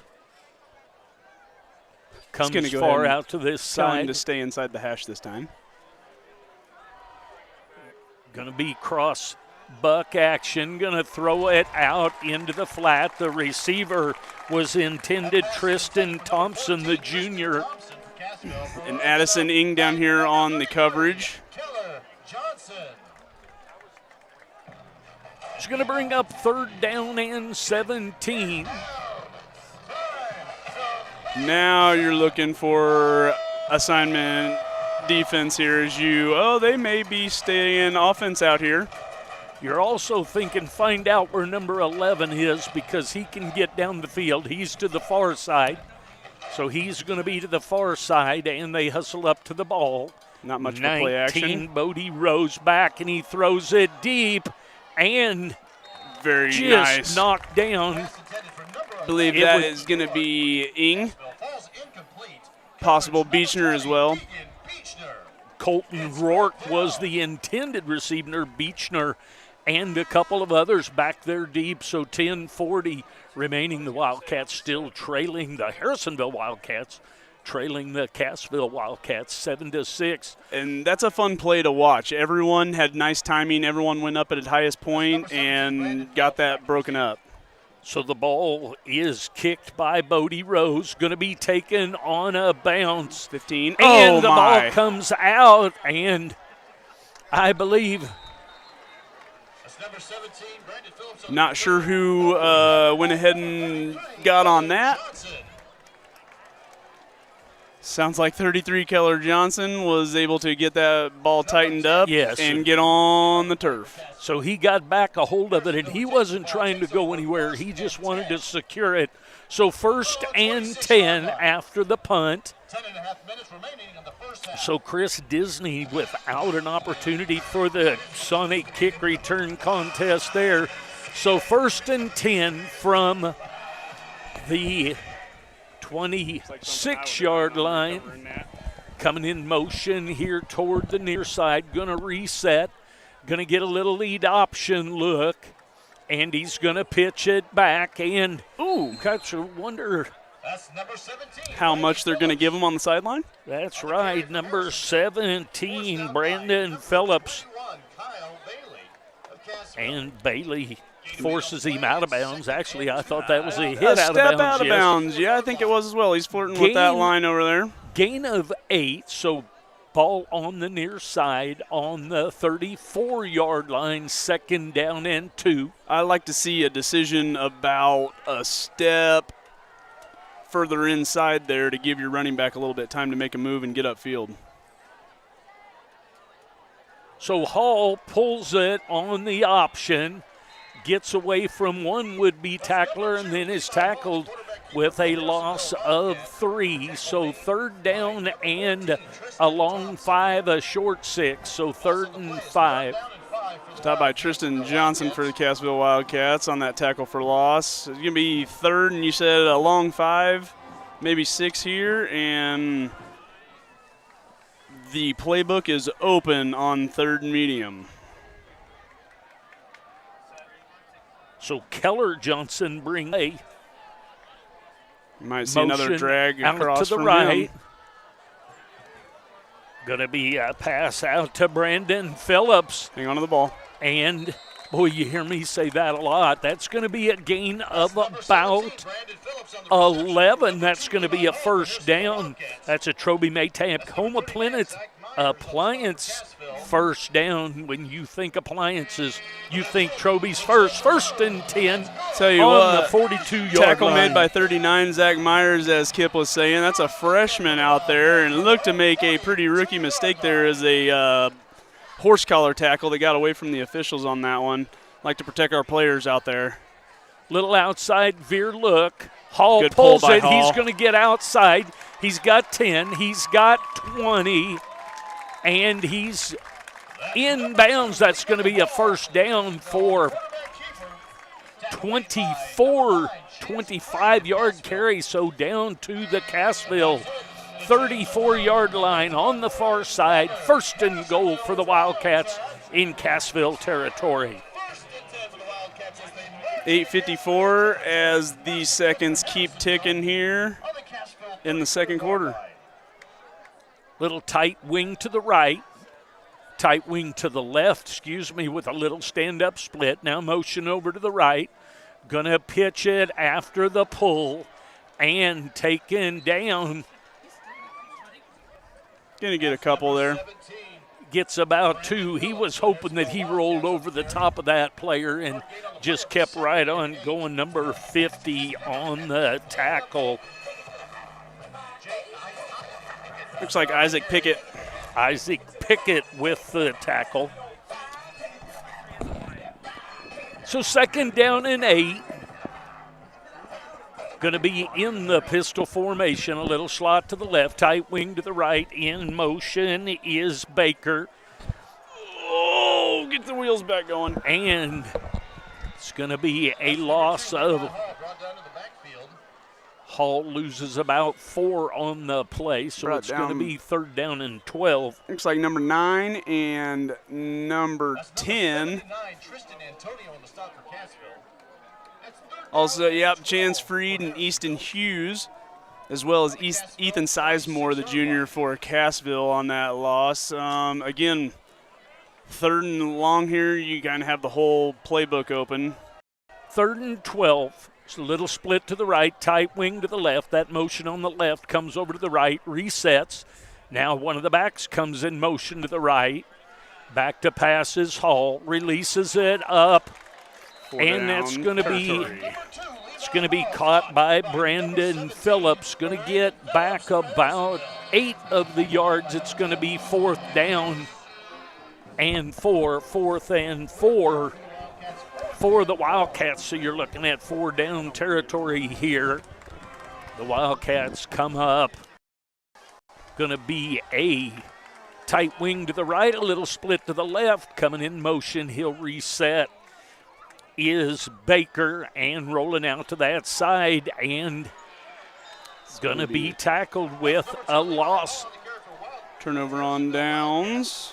So a loss of about 1 after Hall takes it. Thompson on the tackle by Cassville, and Cassville takes over 1st and 10 on their own 29-yard line. 6:34 here in the 2nd quarter. 7-6 lead by Cassville over. And thus far, to be expected, you got a little bit of smash mouth football, some assignment heavy football, and you're kind of getting a little bit of traditional coming in at your face there. So a little bit of pressure causes him to throw that a little bit wide of Colton Rourke. does Bodie Rose. Keller Johnson on the coverage. And I really like to see the athletes and with the way that the coaches use multiple fronts. As far as Keller Johnson, he's going to have his hand in the dirt. He's going to be a stand-up outside linebacker, and you're going to see him in coverage every once in a while. And it's nice to have an athlete that can do all of those things. So Rourke comes way out to the left on the ball quickly, double tight with the flanker, veer backs, hands the ball on the dive, but might have a timeout. We have a whistle. Or that blew here, not sure. Oh, it's going to be I don't know what happened there. So they've set the ball back down. I don't know that they gave clearance to play. So the referee had not reset the ball. It does not appear for play. So it's going to be 2nd and 10, and Cassville has the play come in by Riley James, the junior. He hustles over to the left side, double tight, flanker to the right. Going to run a little veer to the outside to the left. Brought down by a host of Wildcats. Kyle Bailey on the carry. Gets a gain of about 3, so it's going to be 3rd down and 7 for Cassville. So 28-yard line, 3rd down and 7. 5.5 Carlos left to go in the half. Barrientos way out to the right. Flanker out here to the left, little tight wing. Uh-oh. I think that Bodie was expecting Rourke to come in motion to run a little jet sweep back up to the other side, and he ends up bringing it back for no gain. Although I think that ending would have been the same. I think that jet action was a little bit of a decoy. Ing with the tackle. It's going to be 4th down. Bodie Rose is back to punt for Cassville. Pierre, did you say there was a little bit of laundry there on the field? Kennebly is back to receive the punt, and he's going to take it from the 31-yard line. He's going to get upfield, and there's maybe a face mask, I think you might have a block in the back by very well. So a nice 5, 10, 15, 20, 25, 26, 27-yard return by Kennebly may be erased by a block in the back or a hold. We'll wait and see. We've got a player down. We also might have offsetting here because you're not wrong as far as a little bit of action up by his face mask or possibly one of those horse collars that they have missed one on already. So the player is down. They've pulled his helmet off. We're going to take a break. We're going to give way to the injury. We're going to take a break. We'll be back. New logo, new colors, new app, and a new online banking platform. There may be a lot of new at Sherwood Community Bank, but one thing remains the same: community. Serving the area with 4 convenient locations, Sherwood is still your community bank. Come see what it's like to be part of the community with a new account. The small town bank with big city convenience. Sherwood Community Bank, your community bank. All right, back to play. The injured player is off to the side and left on his own power. So the penalty is being walked off in the Wildcats' favor. So it was the face mask over there. So it's going to be 1st down on the far side, the 34-yard line. Tell you what, if I'm going to be wrong, I don't mind it being right there. 1st and 10, veer back's going to run a little tight, and that is going to be a 1-yard loss on the play. Converged on quickly by number 58, which I will get to. Let's see, Ricky Norris, sophomore. 2nd down and 11 from the 35-yard line. Wildcats come to the line. They're going to run their little tight wing to the right, little split to the left, veer backs, Hall under center. Going to run the outside veer, and he gives it away and get upfield. Good decision. So Jackson Bechtel with a gain of 8 yards. Going to bring up 3rd down and very manageable there, 3rd and 4. Bechtel with the carry. The ball is on the Cassville 27-yard line. 3rd down and 3. 3 minutes and 57 seconds and counting. Wildcats of Harrisonville trailing Cassville 7-6. Little split to the right, tight wing to the left. Outside veer look to the left, and he gets up to the 25-yard line. Phillips on the carry.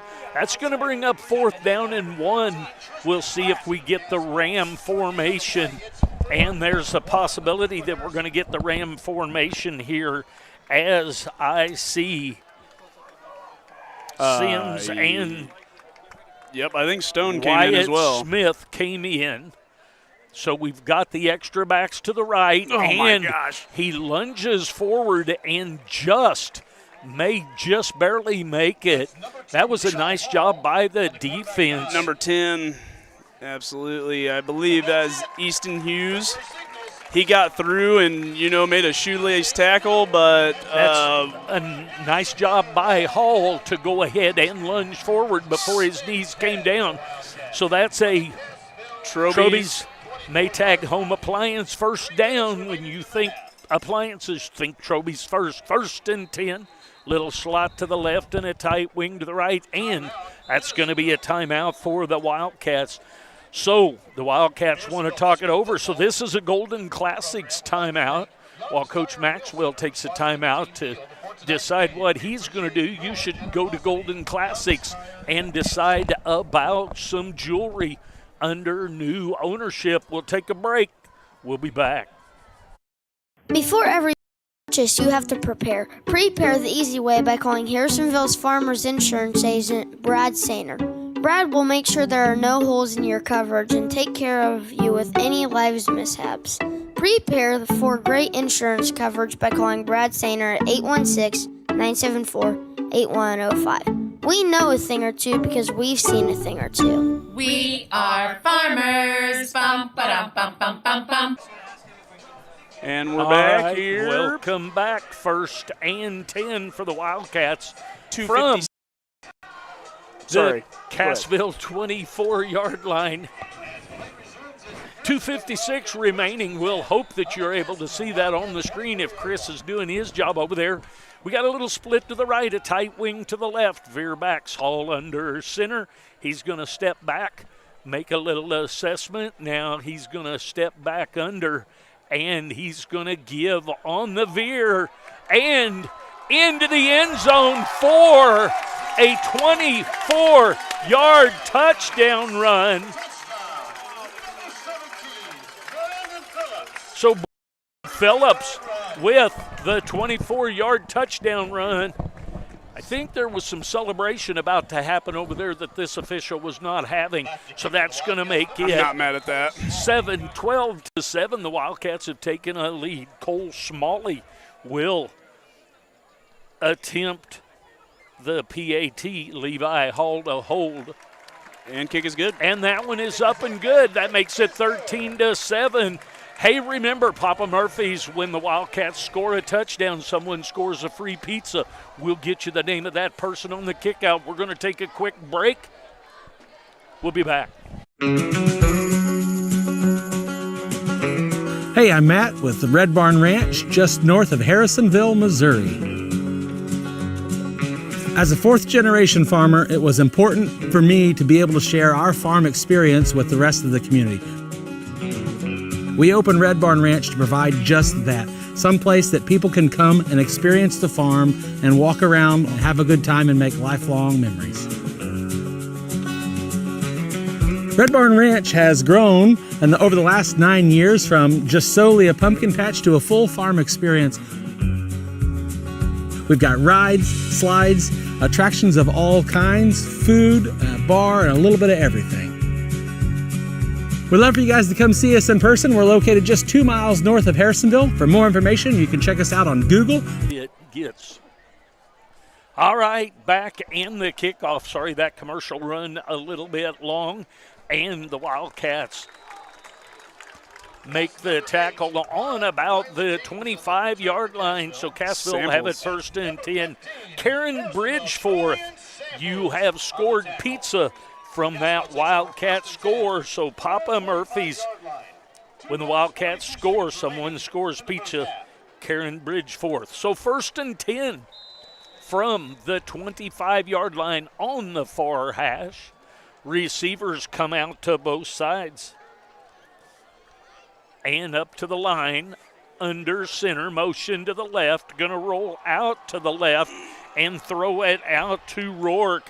And Colton Rourke is going to get about 12 yards, make that 13. Forced out of bound by Beechner, and underneath coverage by Keller. A couple more steps, and he has that for next to no gain. So 1st and 10 from their own 38-yard line. Going to have 2 receivers, Rourke and Yang, headed out to the right, and the third receiver's been. So we've got trips out to the right. Going to fake the little dive out wide. The pass is thrown to Kyle Bailey, and that's going to be 14-yard gain. Beechner's going to go ahead and get him down. It looked like we didn't have much of an underneath flat player on that side, although I think the White Hat missed a pretty blatant hold right in front of him where the pressure would have been coming to the quarterback's face. Riley James comes to the left. Moore goes to the right. Veer backs, a slot formation, roll out. Fighting to the outside, nice job. And breaks back to the backside. Does Rose, and Bodie Rose is going to be out of bounds with about a gain of 8 or 9. Keeper for Cassville. Tackle made by number 41, Tyson Wyatt Smith. So Wyatt Smith on the tackle takes him out of bounds, gain of about 8. 2nd down and 2. Garrett Paris had some very nice pressure on this near side here, and nice to be seeing have a little bit of that chase down from the backside. So a bunch formation to the left, going to throw it out. The intended receiver was Kyle Bailey, the senior from Rose. Keller Johnson out here on the coverage, and they are working him a little bit with him having to get out in the flats and put his hand in the dirt. Most of his time, though, I think he's been playing this outside linebacker on this wide side. A lot of times Coach Nolan's using him either off the edge or at least to set an edge and then asking him to get to the flats, which is a tough job to do. 3rd and 2 for Cassville. They're all function to go. It's going to be, and a timeout is called by. Well, I think a timeout was called. I'm not sure.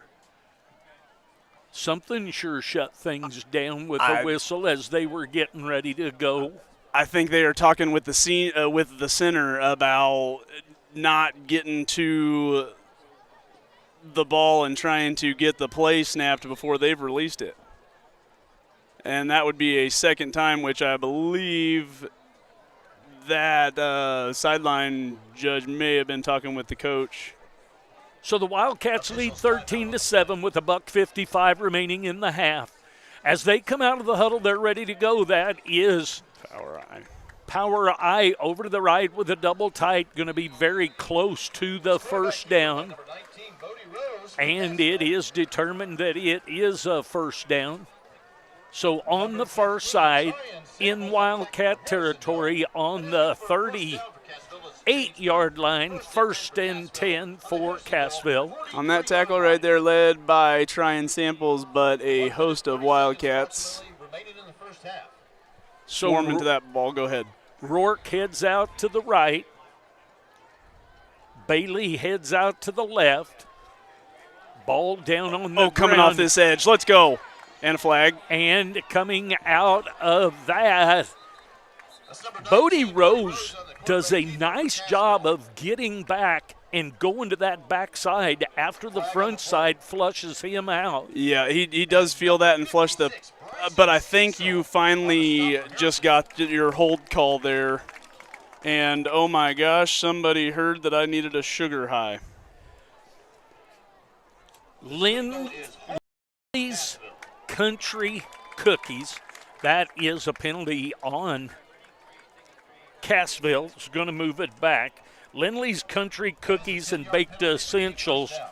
We have the cookies have been delivered. We have free ones to be given away up here. Travis is going to break the heck out of them while he's trying to juggle them. They don't look at that one. That's peanut butter with a piece of bacon on top of it. So 1st down and 20. There's another one here that this one is. Somebody say steak. No, mistake. This one is oatmeal raisin pecan. Hey, the game's still going. It is going, and that's going to be a gain of about 1. Bring up 2nd down and 19. See if we can get somebody to set these cookies over out of here. my sight. Yeah, out of my line of sight, please. Hi, Frankie J. Timeout, Cassville. Cassville takes a timeout. That is a nice time for a timeout. The cookies have arrived, and I noticed that some of my workers behind me have already garnished their free cookie out for the evening, but we're going to take a quick break. We'll be back to finish this first half. What is old is new again. Golden Classics has the same quality, friendly service, and great selection as always, just under the new management of Ryan and Wendy Saffos. Wendy has been part of the Golden Classics family for over 15 years and looks to continue the 40-plus year legacy of Golden Classics. So if it's time to pop the question, grab an anniversary gift, or something just because, stay local and go find the diamond in the rough at Golden Classics in the Gaslight Shopping Center right past McDonald's on Commercial. All right, welcome back. 2nd down and 18. That was a 2-yard gain instead of 1. We got a $1.03 left. 2nd and a ways. 18. And that's a ways. A receiver out to the right and far out here to the left. He snuck down here up to the line, veer backs. And Rose is back, going to throw it deep. And play is going to be broken. Great up. no call. Pass intended for number 11, Colton Rourke to Cassville. Rourke was the intended receiver. Ethan Brown on the coverage there did a really good job of staying on the inside hip, waiting for the receiver's eyes to turn back. He comes right up through his hands. A really good no call as the receiver had a little bit of a push off, but it was a nice battle, and we went ahead and broke that one up. Good job, Ethan. He was in between, and he was back looking at the ball. Absolutely. 57-5 left in the half. Wide receiver out to the right is Rourke. 57 seconds. This is going to be 4-down territory would be my guess. Maybe and not. A sack by a host. We'll see. I'm going to bet that that's going to be Keller Johnson with the first contact.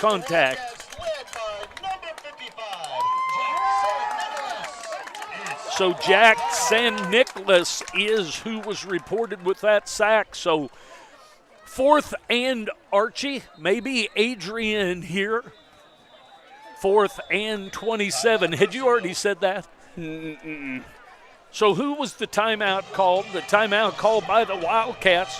The Wildcats are going to take this timeout. That is a Golden Classics timeout. While he takes a timeout to decide what he's going to do, you need to take a timeout and go see Wendy Saffles at Golden Classics. This is her timeout for hers. We'll take a break. We'll be back. When my family opened the first Culver's in Sauk City, Wisconsin, you know what we did? We gave it our all. making sure everyone felt welcome.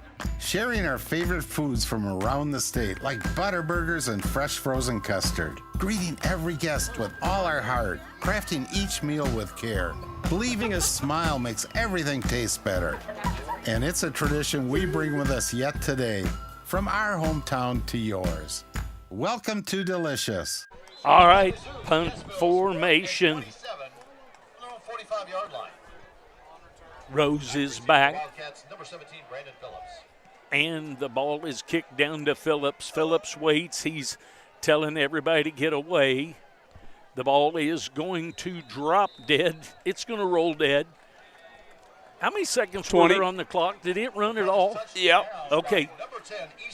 All right, so the ball is on the 23-yard line with 20.3 remaining here in the half. There was 30 point something. Okay, I thought that it was a 0, but it didn't look up, so we'll see if the Wildcats are just going to take a knee here and be happy to go in and talk it over. And they're going to run a play. It's going to be a dive play. Oh! Little bit of a pick him up and throw him down. Necessary? So 14.7, a little bit of one of those pick him up and slam him down that's going to get a 15-yard penalty. Don't know that that will still entice coach to throw one up here. So 14-7. So 13-7 lead for the Harrisonville Wildcats over the Cassville Wildcats. So after they step off the penalty, that's going to be a first down. That's a Troby's Maytag Home Appliance Center first down. When you think appliances, you think Troby's first. So 1st and 10 from the 38-yard line. We'll see if the Wildcats choose to put something up in the air or not. Little tight wing to the left, split to the right, veer backs. And here comes on the handoff to the outside, Phillips. And that is Phillips on the carry. Yep. Seconds will tick off in the first half. Easton Hughes on the tackle, so that's going to be it for the first half. The Wildcats lead 13-7. We'll take an extended break, and the band will do their performance and take care of business as they do. And we'll take an extended break. Forties.com and YouTube.com/4Ts. We'll be back. Everyone needs an advocate in the insurance world. Let Lacey Domnick of Shelter Insurance be an advocate for you. With free policy review and quotes, she aims to help you weigh your options. With auto, home, life, and business insurance, Lacey wants you to have a positive and friendly experience. A former Wildcat herself, it is important for Lacey to support the community and Wildcats. Call today to set up an appointment at 816-380-2700 with Lacey. Church and Dwight, the company that brings you brands like Arm & Hammer, Hero Cosmetics, and OxyClean, is hiring in Harrisonville. Church and Dwight is looking for experienced team members at their Harrisonville manufacturing facility. Full-time and part-time positions available. Wages from $20.08 an hour and benefits starting day one. Come join a place where people matter. Learn more by visiting churchdwight.com and click on careers. That's churchdwight.com. Church and Dwight is an equal opportunity employer. It always seems to happen. We buy new tires and a week later we run over an nail. Not a problem when you have purchased your tires at Young's Tire and Wheel Center. You get the free flat repair for the life of your tires. On a budget, Young's has the best selection of new and used tires to save a little extra money. When the time comes for new tires, stop at the shop 4T's Trust to keep them rolling down the highway. Young's Tire and Wheel Center on South Commercial in Harrisonville. What is one of your most precious commodities? Time. With sports, family, work, and school, time is precious. So why drive hours and waste time to save $20? Shop local and buy your home appliances at Troby's Maytag Home Appliance Center right here in Harrisonville. They deliver, service, issues that arise, all while you're putting money right back into the community. Stop wasting time and think Troby's first when you think of home appliances on Plaza Drive right behind Hawthorne Bank. Ready to upgrade your patio for those football watch parties? Call Ethan Young with 2-3 Construction Services to get started today. He can create a fun patio area complete with a fire pit in case it gets a bit chilly for one of those Wildcat or Chiefs fall nights. If a new driveway or floor for the shop is part of your upgrade, he will help you there as well. Call Ethan today at 816-533-2119 and 2-3 Construction Services to work for you. Everyone needs a little kickstart at 2 o'clock in the afternoon, so head to Sonic of Harrisonville and kick away the afternoon fog. Grab an ice cold drink full of caffeine and kickstart your afternoon and evening. The best part, 2 to 4 is happy hour, and drinks are half price. Grab an afternoon snack of cheesy bites or jalapeno poppers, or order on the app for happy hour anytime. Sonic Happy Hour, where you kick away the fog. Also, visit 4ts.com and sign up for the Sonic Kick Return Contest. Max Motors, our team is ready to help you with all your automotive needs. My husband and I were looking for a truck. We were told that Max Motors was the place to go. They had exactly what we were looking for and at a price that worked within our budget. Plus, there was zero pressure. I've never had such a pleasant experience at a car dealership. We will definitely be going back to do business with them in the future. If you're thinking about a new Ford, Chrysler, Dodge, Jeep, Ram, Chevrolet, Buick, GMC, or Hyundai, shop 24/7 at maxmotors.com, open late. See dealer for details.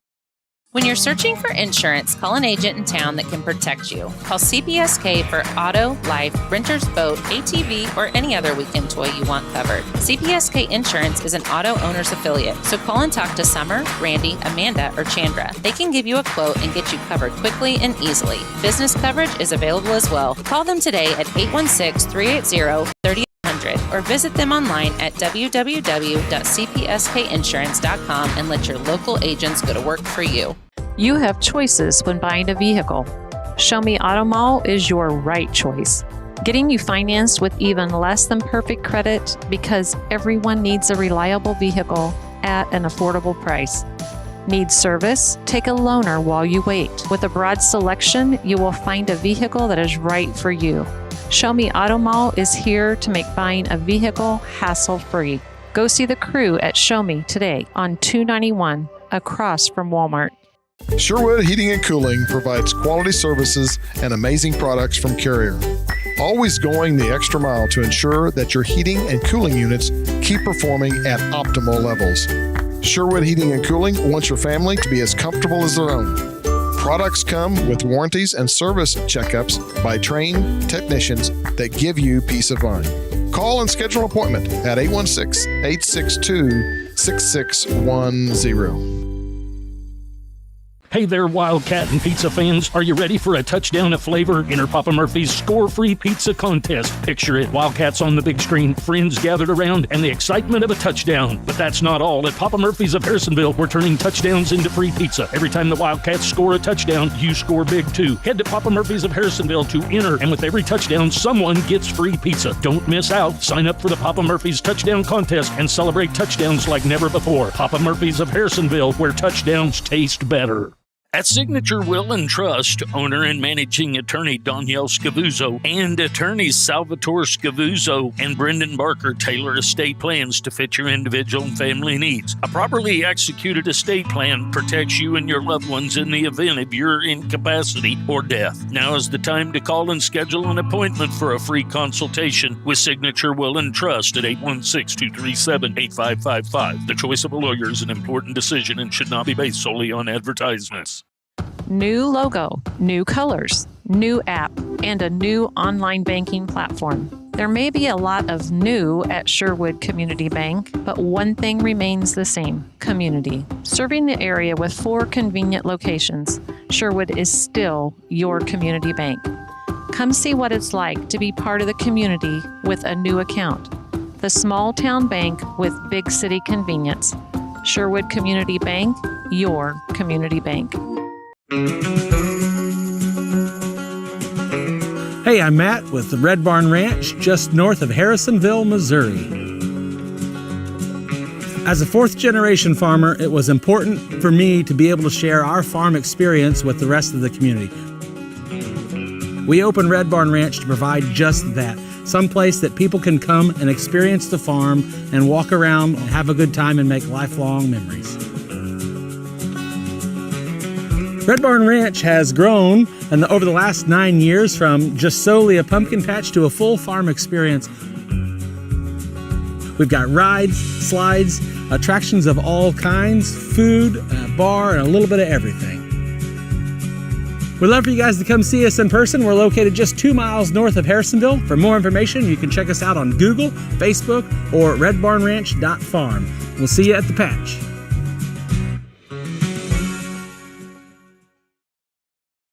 Before every big purchase, you have to prepare. Prepare the easy way by calling Harrisonville's Farmers Insurance agent, Brad Sainer.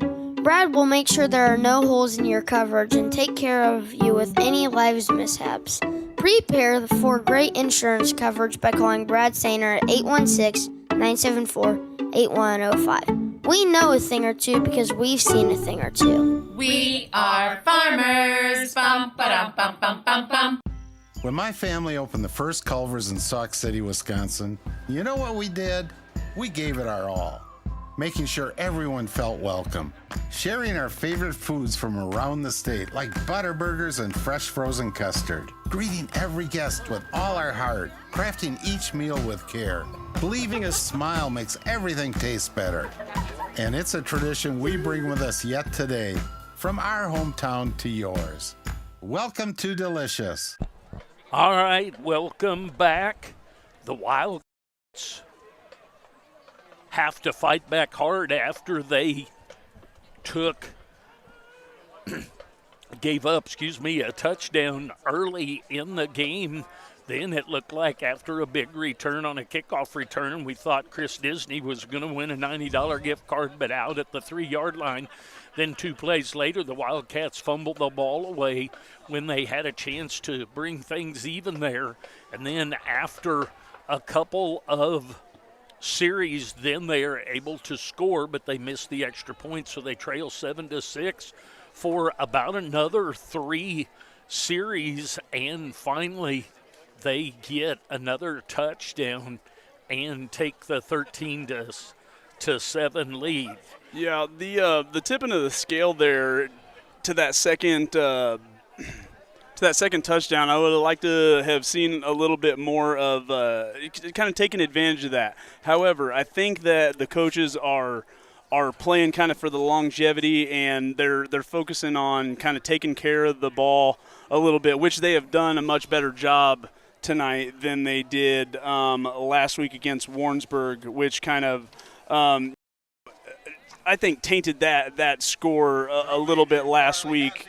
Looked to be a little bit more spread than what the game actually was. Not to take away from Warrensburg, but a couple of turnovers that kind of spread that out a little bit. They're taking care of the ball, and I think that's a little bit more of the focus rather than getting an possession here tonight after that go-ahead touchdown, and then having the ability to possibly call a couple quick plays and a couple of timeouts that get you a possibility of another score, and then getting the ball here at half.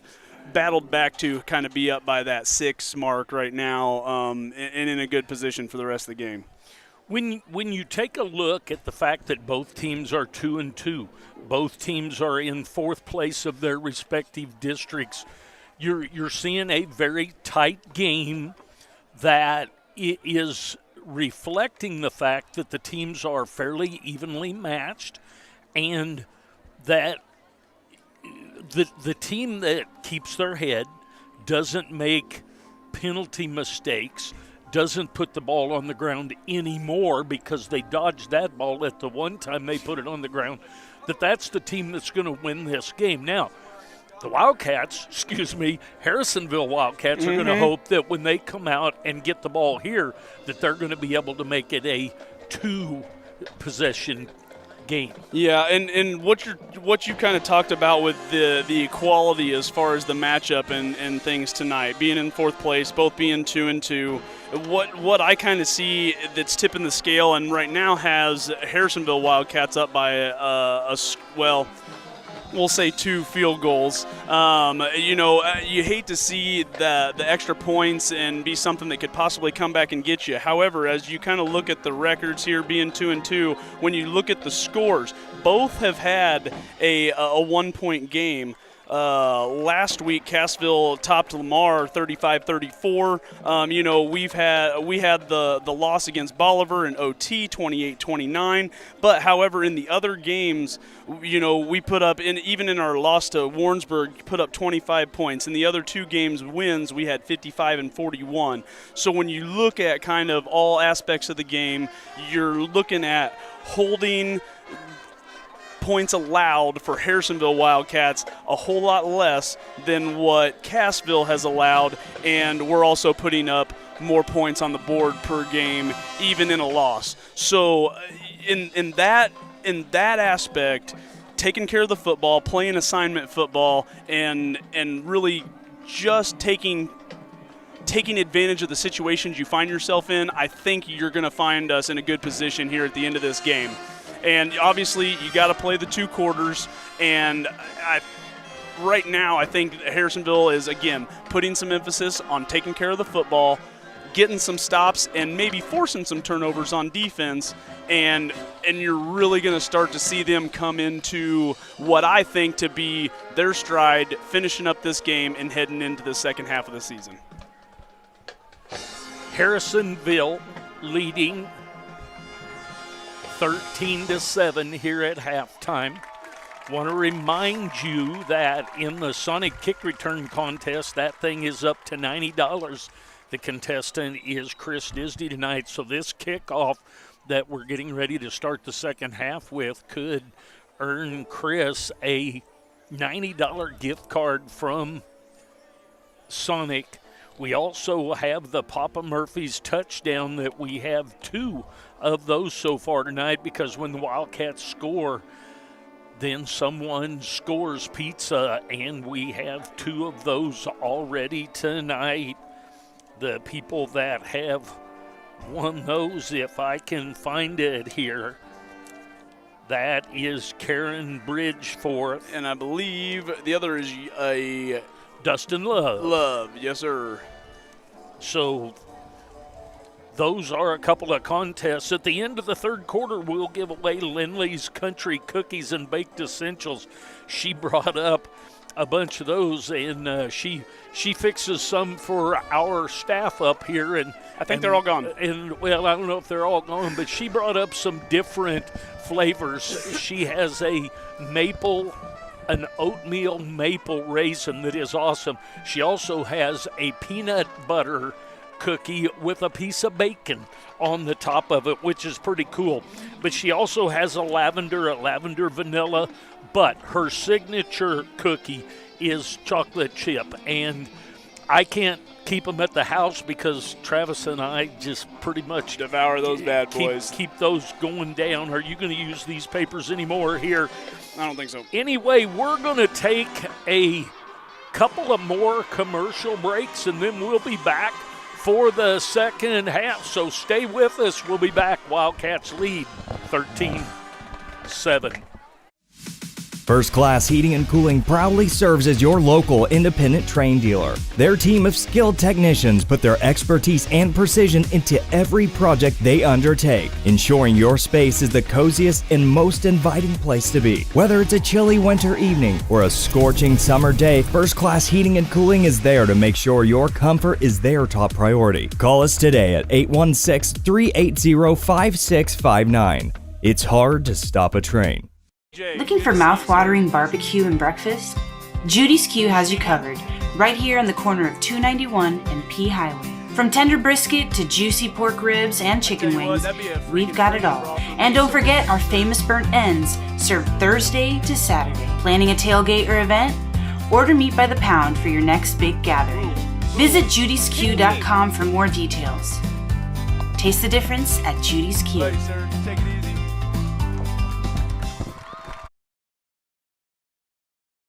Church and Dwight, the company that brings you brands like Arm & Hammer, Hero Cosmetics, and OxyClean, is hiring in Harrisonville. Church and Dwight is looking for experienced team members at their Harrisonville manufacturing facility. Full-time and part-time positions available. Wages from $20.08 an hour and benefits starting day one. Come join a place where people matter. Learn more by visiting churchdwight.com and click on careers. That's churchdwight.com. Church and Dwight is an equal opportunity employer. Nobody wants to deal with a clogged drain or a leaky pipe. That's why you need to call JCM Plumbing. JCM Plumbing has over 20 years of experience in the industry and offers a variety of services to make them your number one option for anything plumbing related. With a wide variety of services from clogged pipes to a new hot water heater and all the best state-of-the-art equipment, JCM Plumbing is your place for everything you need for plumbing in your home. So just call me, JCM, to take care of that leaky pipe at 816-726-8281. Church and Dwight, the company that brings you brands like Arm & Hammer, Hero Cosmetics, and OxyClean, is hiring in Harrisonville. Church and Dwight is looking for experienced team members at their Harrisonville manufacturing facility. Full-time and part-time positions available. Wages from $20.08 an hour and benefits starting day one. Come join a place where people matter. Learn more by visiting churchdwight.com and click on careers. That's churchdwight.com. Church and Dwight is an equal opportunity employer. All right, welcome back. One team is out to get their 3 minutes of warm-up. It doesn't matter whether we get down to 3 minutes and you warm up during that time and then you take the other 3 minutes to get ready, or you wait till it gets down to 0 and you take 3 minutes. You come out, you get 3 minutes of jogging up and down from the 20 back to the 0, the goal line, and you get ready to go. So the Wildcats are out, and here come the other Wildcats, Cassville, coming out from the middle school. Want to remind you that Young's Tire and Wheel was the second quarter sponsor, and Show Me Auto Mall will be the third quarter sponsor as we move forward. The Wildcats had won the toss. They deferred, so they will have the ball. Wildcats. Very good. Thank you. The Harrisonville Wildcats deferred, so they will have the ball to start things off, which also reminds me to bring up that the Sonic kick return contest is up to $90. That contestant is Chris Disney. If there is no touchdown run back on a kickoff for him to win the $90, then he wins a $10 reloadable gift card. And he will get that, and then it will go up to $100 next week. But let's hope that on this kickoff or kick return, it also qualifies as punt returns and yes, everything? Yes, it does. Yes, Very yes. good. All right, well, we are hoping for some 3-and-outs this half as well. To where we have some punt opportunities, very much so. So we're down to $1.17 till it's time to get the second half going. Run through our sponsors real quick because we didn't get to do our early ones. Church and Dwight and JCM Plumbing are both signature sponsors. You see them up in the upper right and upper left-hand corner. The quarter sponsors, 2-3 Construction, Young's Tire and Wheel Center, Show Me Auto Mall, and Sonic. And all of that is followed up with Lacey Dominick Shelter Insurance, Troby's Maytag Home Appliance Center, Max Motors, Harrisonville, CPSK Insurance, Sherwood Heating and Cooling, Papa Murphy's, Signature Will and Trust. I haven't mentioned that. Signature Will and Trust, reminding you that this copyrighted production tonight cannot be reproduced for money without the consent of Forties and or Harrisonville Cast Iron Line Schools. Community Bank, Sherwood Community Bank, Red Barn Ranch, Brad Sainer Farmers Insurance, Culver's Golden Classics, First Class Heating and Cooling, Judy Hughes, which joined us last week. She's out in the old Ray Ray's building out on 291, and she has got some great barbecue out there.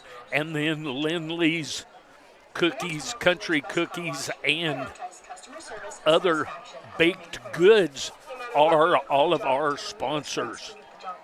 Yeah, and as far as the quick little, what was it, non-streaming Forties Enterprises? You mean the copyright? Yeah, I have a werewolf at home that we can sick people after if need be. There you go. But we'll use Signature Will and Trust as Danielle Scavuzzo and Brother Salvatore. I think they have another person that works in that office, but those are names that I do know from there. So let's get a couple more commercials, please, James, and we'll be back to start this second half. Ready to upgrade your patio for those football watch parties? Call Ethan Young with 2-3 Construction Services to get started today. He can create a fun patio area complete with a fire pit in case it gets a bit chilly for one of those Wildcat or Chiefs fall nights.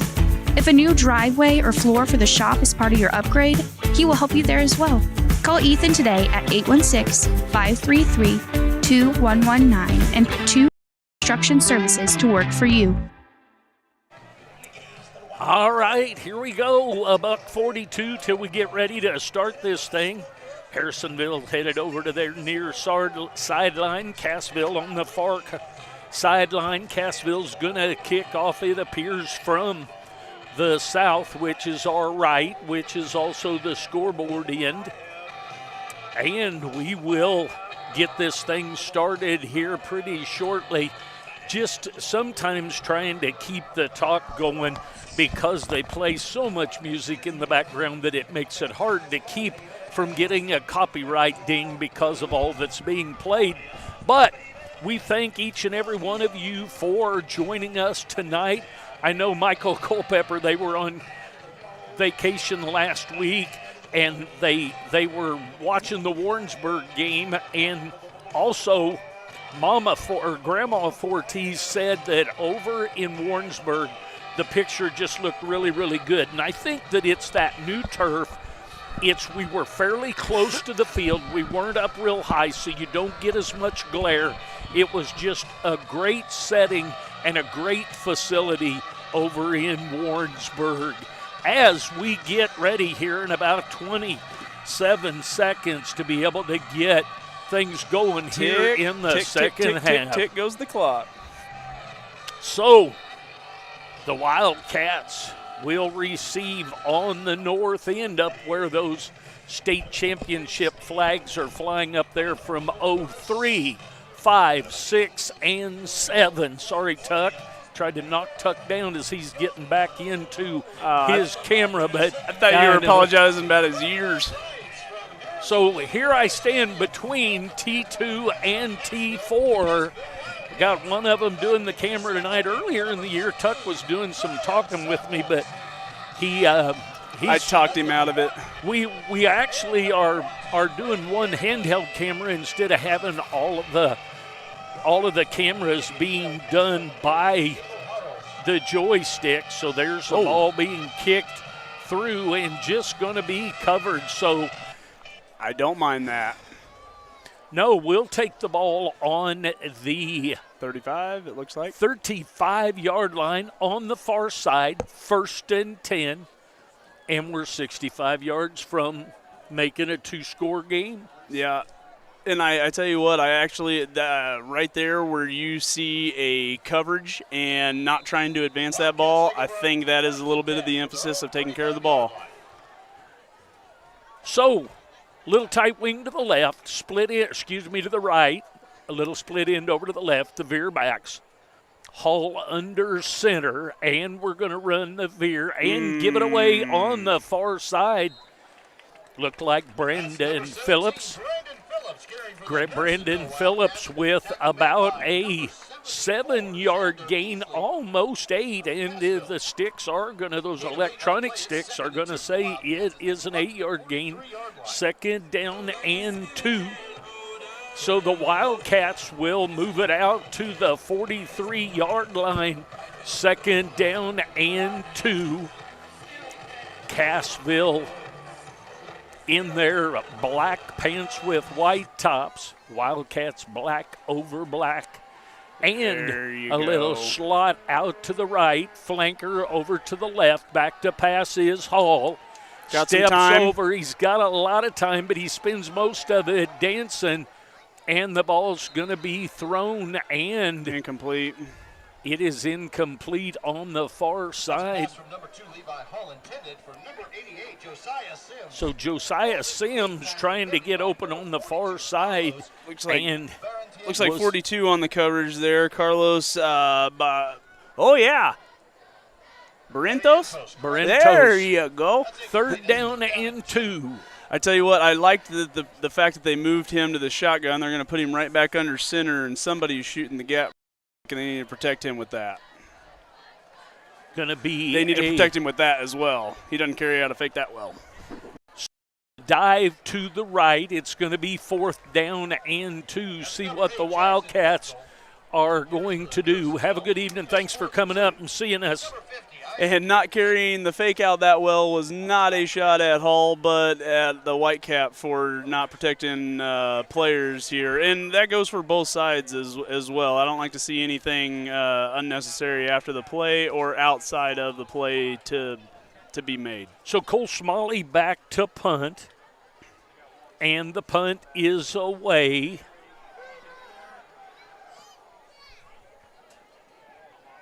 Colton Rourke was back deep. That ball's going to roll down and dead at the Cassville 27-yard line. So 1st and 10. Playing a little bit of the field position game here. So the ball on the near side. The interesting thing of the huddle, it's like we're function to go. So there's no wide out, so there's probably going to be a full house. Now they're going to send a wide out, Rourke, to the near side. He is telling the official he's off the ball. There's a double tight, and they're going to run a little power to the far side. And with a lot of pursuit, a nice job of stringing that out and not leaving any alley to get through. That's going to be a loss of about 5 yards, going to bring up, actually a loss of 4. Yeah, led by Tryon Samples there, and I tell you what, he is flying all over the field tonight. 2nd down and 14 now on the far side. I think the decision to play a little bit of the field position game is the defense looks like they're a little bit itching, ready to go. And so they'll take those odds. So a tight wing, double tight, and a little reverse look. So almost a single wing look in there, but a double tight with a wing and a couple of backs, and they pick up about 10. About 10, close to 11, actually 10. Going to bring up 3rd down and 5 now to see if the defense can get off the field. Yeah, the 3 and outs, defense has been pretty gung-ho. You hope to not over-pursue here, but stay after them a little bit. So Carlos Barrientos is now going to come to the near side. He's already told the umpire, the official, he's off. Yeah. I wondered if we were going to get a flag. Line of scrimmage and never got set. We never did get all completely set. That should be on. And that's a tough thing to do. That takes a lot of discipline in the offense that they run we're going to go up there fast. We're going to get set. We're going to get a little motion. And it's tough to get everybody small going area, right. Absolutely. The timing's got to be big there, and they're still working out the kinks just like everybody here week 5. However, that puts us in a pretty good position here, 3rd and 10, as we're going to try to get off the field here.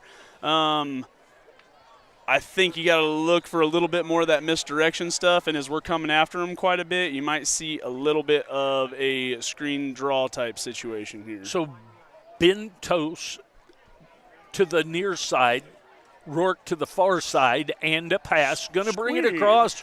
That is a nice job with a little bubble type, a screen coming to the inside, and it's going to be a 14-yard gain to the 1st down. That was a great job by Rourke to catch the ball because it was out in front of him. That was a good-looking Coming catch. Across the middle is difficult. I believe that was Beechner and Samples. They're making that not go for bigger. Little jailbreak screen there. Middle of the field, 1st and 10 for Cassville. They're at their own 41-yard line. 8 minutes to go here in the third period. No wideouts so far, so here they come up in a little power eye look. Run And into a wall. Great job by the defense Ethan pushing Stone. back and reestablishing the line of scrimmage about 2 yards deep. That is a great job. with no lane for anybody to go through. So that's a loss of 3. Going to bring up second down and 13 from And the you know, 38-yard line. you know what? With them not having any wideouts, putting everybody in the box, they somewhat do that to themselves. But a great job of holding firm and coming up and playing smash mouth football by Harrisonville there. So Yang to the near side. Uh-oh. Bailey to the right, and a nice tackle. Great open field tackle. Tristan 26. Thompson, the senior, on the carry. I believe Malachi Bolin had that open field tackle there. So third down and 4. Just 3 yards shy of the halfway mark on the field. So the 47-yard line. Just went a little bit. We just subbed there as well for another D lineman. Go a little bit heavy here on the short yardage. Going to run a dive play, and it's going to be close down. It's going to be short. fourth. It's going to be 4th and 1 on the dive play to the left. The ball carrier was Kyle Bailey, the senior. Nice. I think you're going to have Tryon Sampers, Keller, Johnson as well.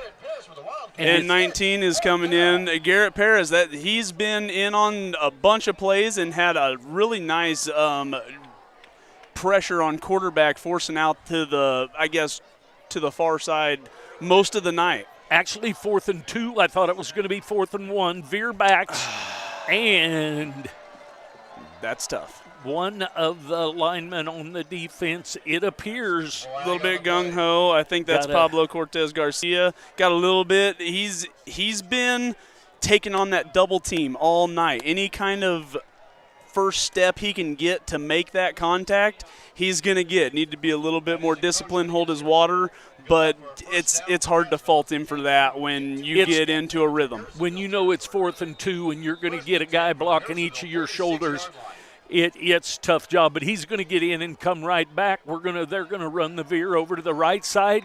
Nothing going over there. No gain on the play. Going to bring up second down and 10. And a lot of that stop is him right there coming back and meeting the line of scrimmage to where it's either reestablished or a no gain anyway for Cassville. I would be listening to their play. They are a foot or a yard off of the stinking football right there. I don't know that I would. Here they are. Is on second down and 10. A This little direction. reversed action. End around. A decent job by the backside down. He came upfield, but he didn't get too deep, forced it back in, and the backer's able to make it with only a 4-yard gain, going to make it 3rd and 6. Yep, and they're going to get some fresh legs in there for a little bit of pass rush would be my guess, and just inside of Harrisonville territory, we're going to see how they hold on 3rd down. So it looks like Cassville, what you can get from this, and Coach Nolan, the defense, it's going to be a full house, double tight, Wishbone. bone and wishbone look. Wow. And they fake to the left side, go back to the right, and Bodie Rose is stopped for a loss of about And one. your fresh legs right there, Jack San Nicolas and a couple other Wildcats meet that for a nice play on defense and look to see what they can get here with 4th and 8 looks like. Loss of 1. The electronic sticks say 4th and 7. It's almost 8. So a long 7, a short 8. Slot to the left, split to the right, and back to pass is Rose, and he gets outside. He's gonna fumble the ball forward, but and out of bounds. And Coach Nolan is coming down to talk to the side judge, and the side judge says, "Hey, just stand back. I'll tell the white hat about this." and we'll get it figured out on what we're doing here. Well, hopefully they're going to start taking a flag out of their pocket and throwing that, as number 19, Garrett Paris, is trying to apply pressure like he's been doing all night. Gets held by a couple different Cassville linemen, although it doesn't necessarily make the difference here, as the Harrisonville Wildcats hold on downs, and they'll get the ball 1st and 10 just outside of Cassville territory. So the Wildcats have it 1st and 10 here on the near side, their own 49-yard line. Slot to the left, split, pro to the right, and back to pass is Hall. And he's going to throw it, and that ball is going to be caught for a gain of about 8 by Josiah Sims. So a nice job from Hall to Sims for actually a 9-yard gain. So going to bring up 2nd and a long 1. Looks like Easton Hughes for Cassville on the force down. So into Cassville territory go the Wildcats on the 42-yard line of Cassville. Motion to Bechtel. The left, going to run the lead option to the right, and he's going to make the pitch, and just getting the first down, it appears, on the far side. So Brandon Phillips takes the pitch from Levi Hall, the junior. And Phillips, the senior, gets that first down. So that's a Troby's Maytag Home Appliance Center first down. When you think appliances, think Troby's first. 1st and 10 on the 41-yard line on the far side.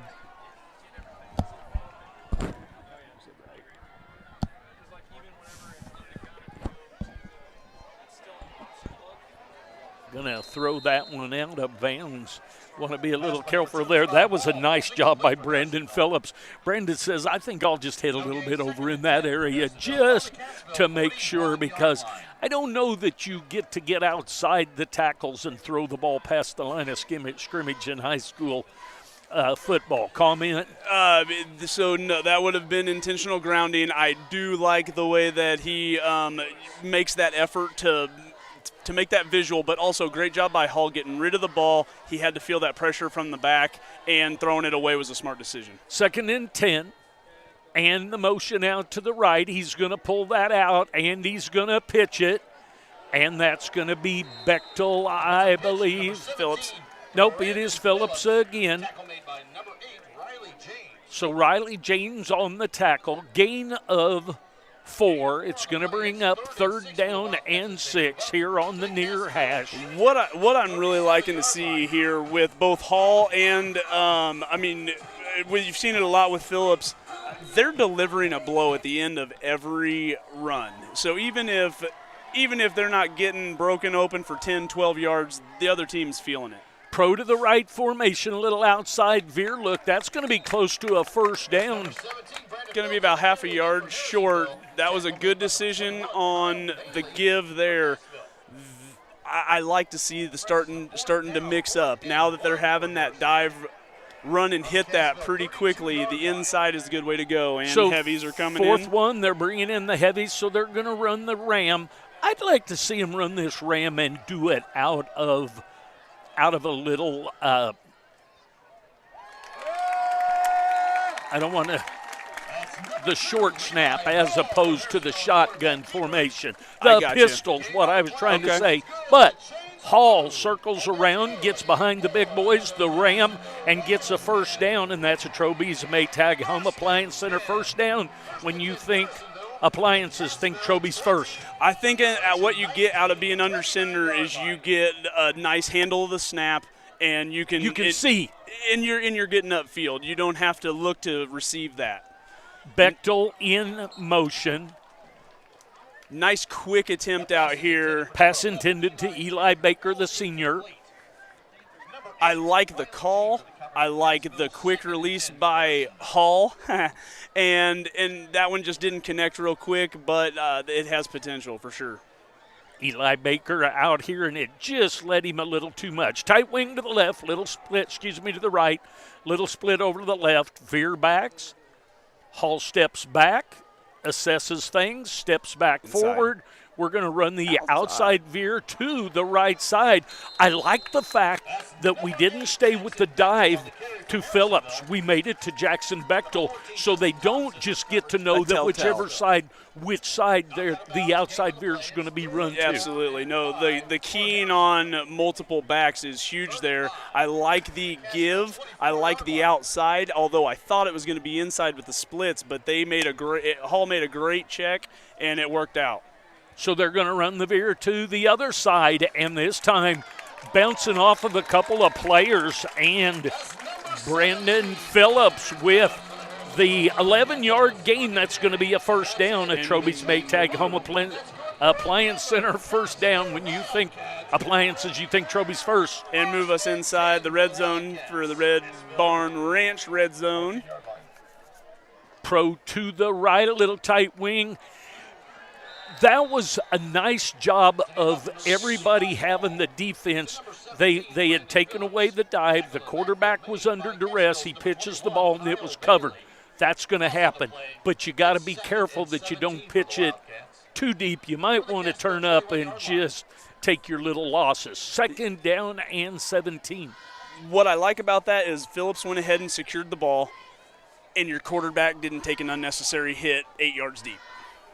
That's what running backs are for. Second and 17 from the 21. Slot over to the right. Maybe unbalanced. Pro to the left. And Hall with the keep.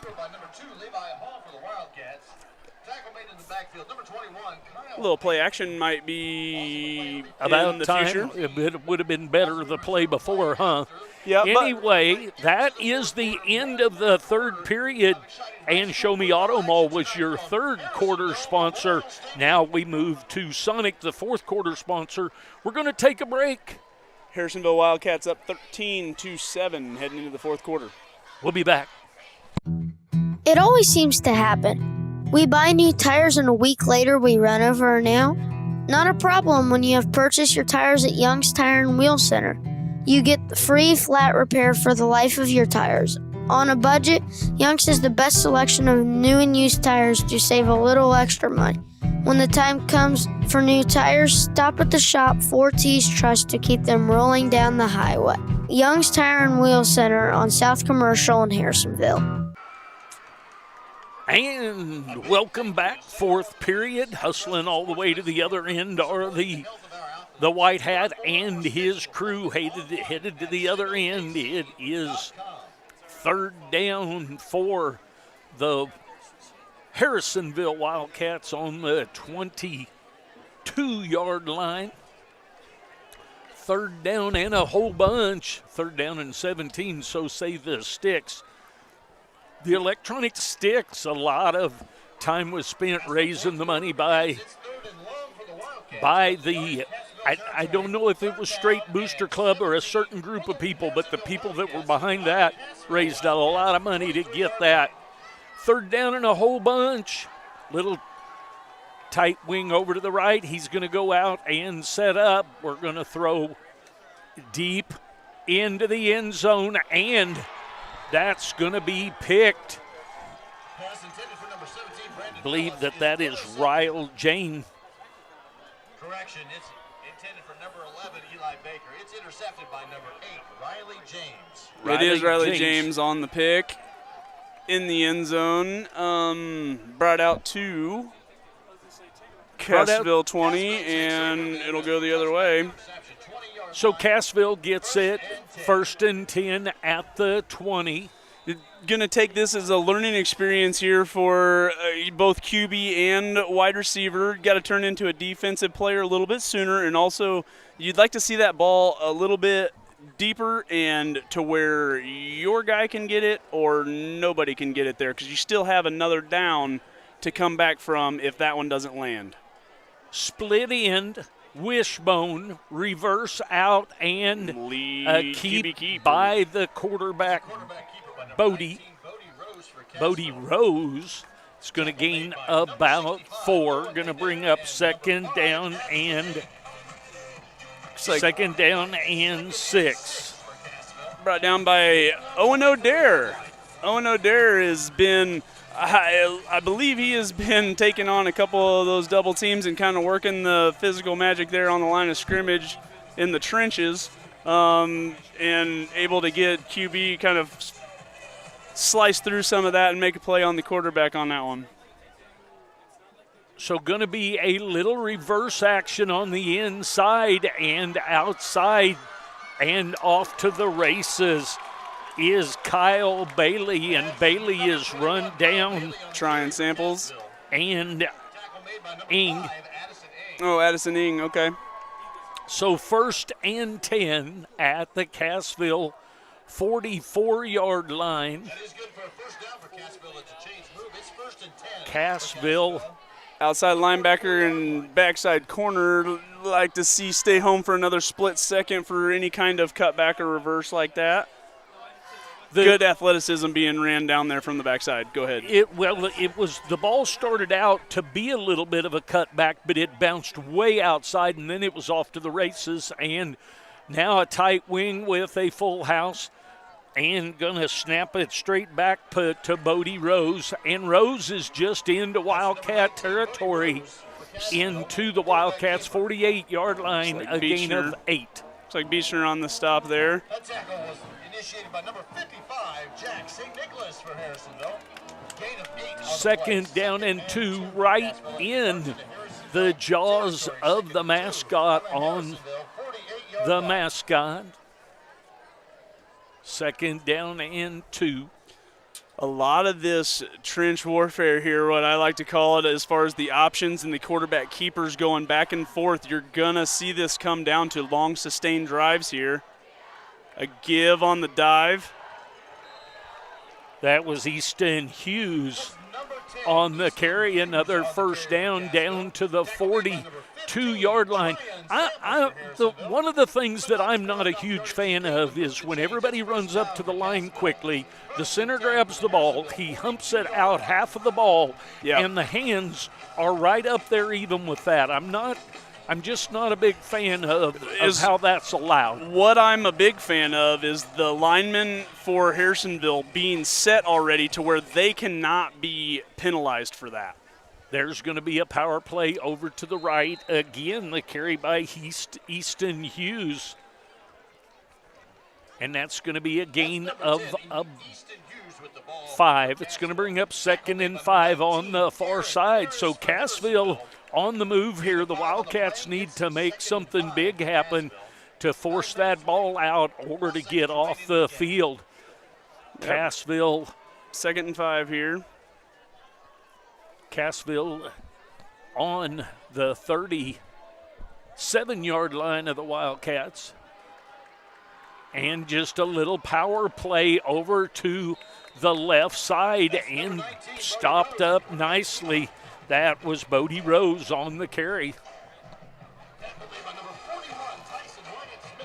So Tyson Wyatt Smith with the tackle, and a host of Wildcats bringing up 3rd and 5.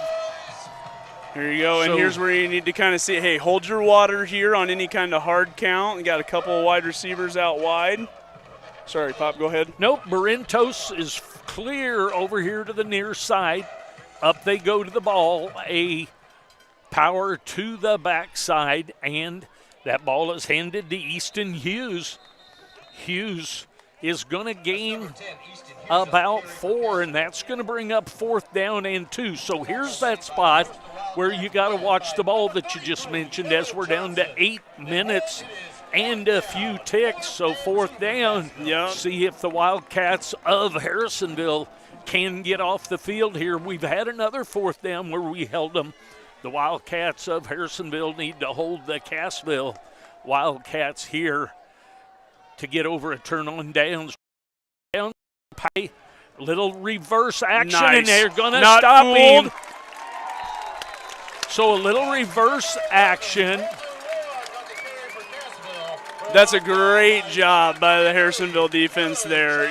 You had a little misdirection. You've been straight dive, straight lead, quarterback power, and they come with a little bit of misdirection. Nobody fooled. You've reestablished the line of scrimmage about a yard deep, and you can't get nothing doing there. That was a really good play to get off the field there.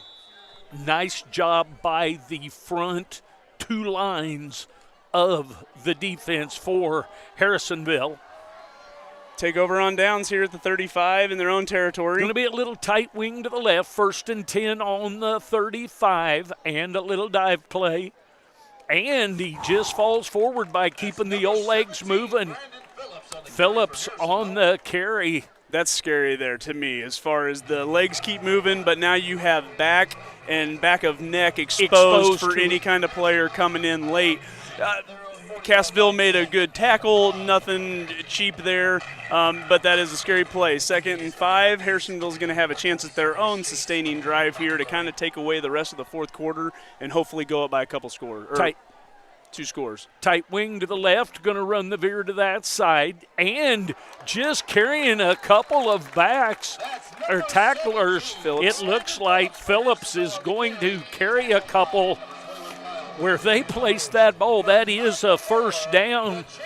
That is a Troby's Maytag Home Appliance Center first down. When you think appliances, think Troby's first. Cassville doesn't agree with the spot. I think they were right on. I mean, he was dragging somebody for a yard.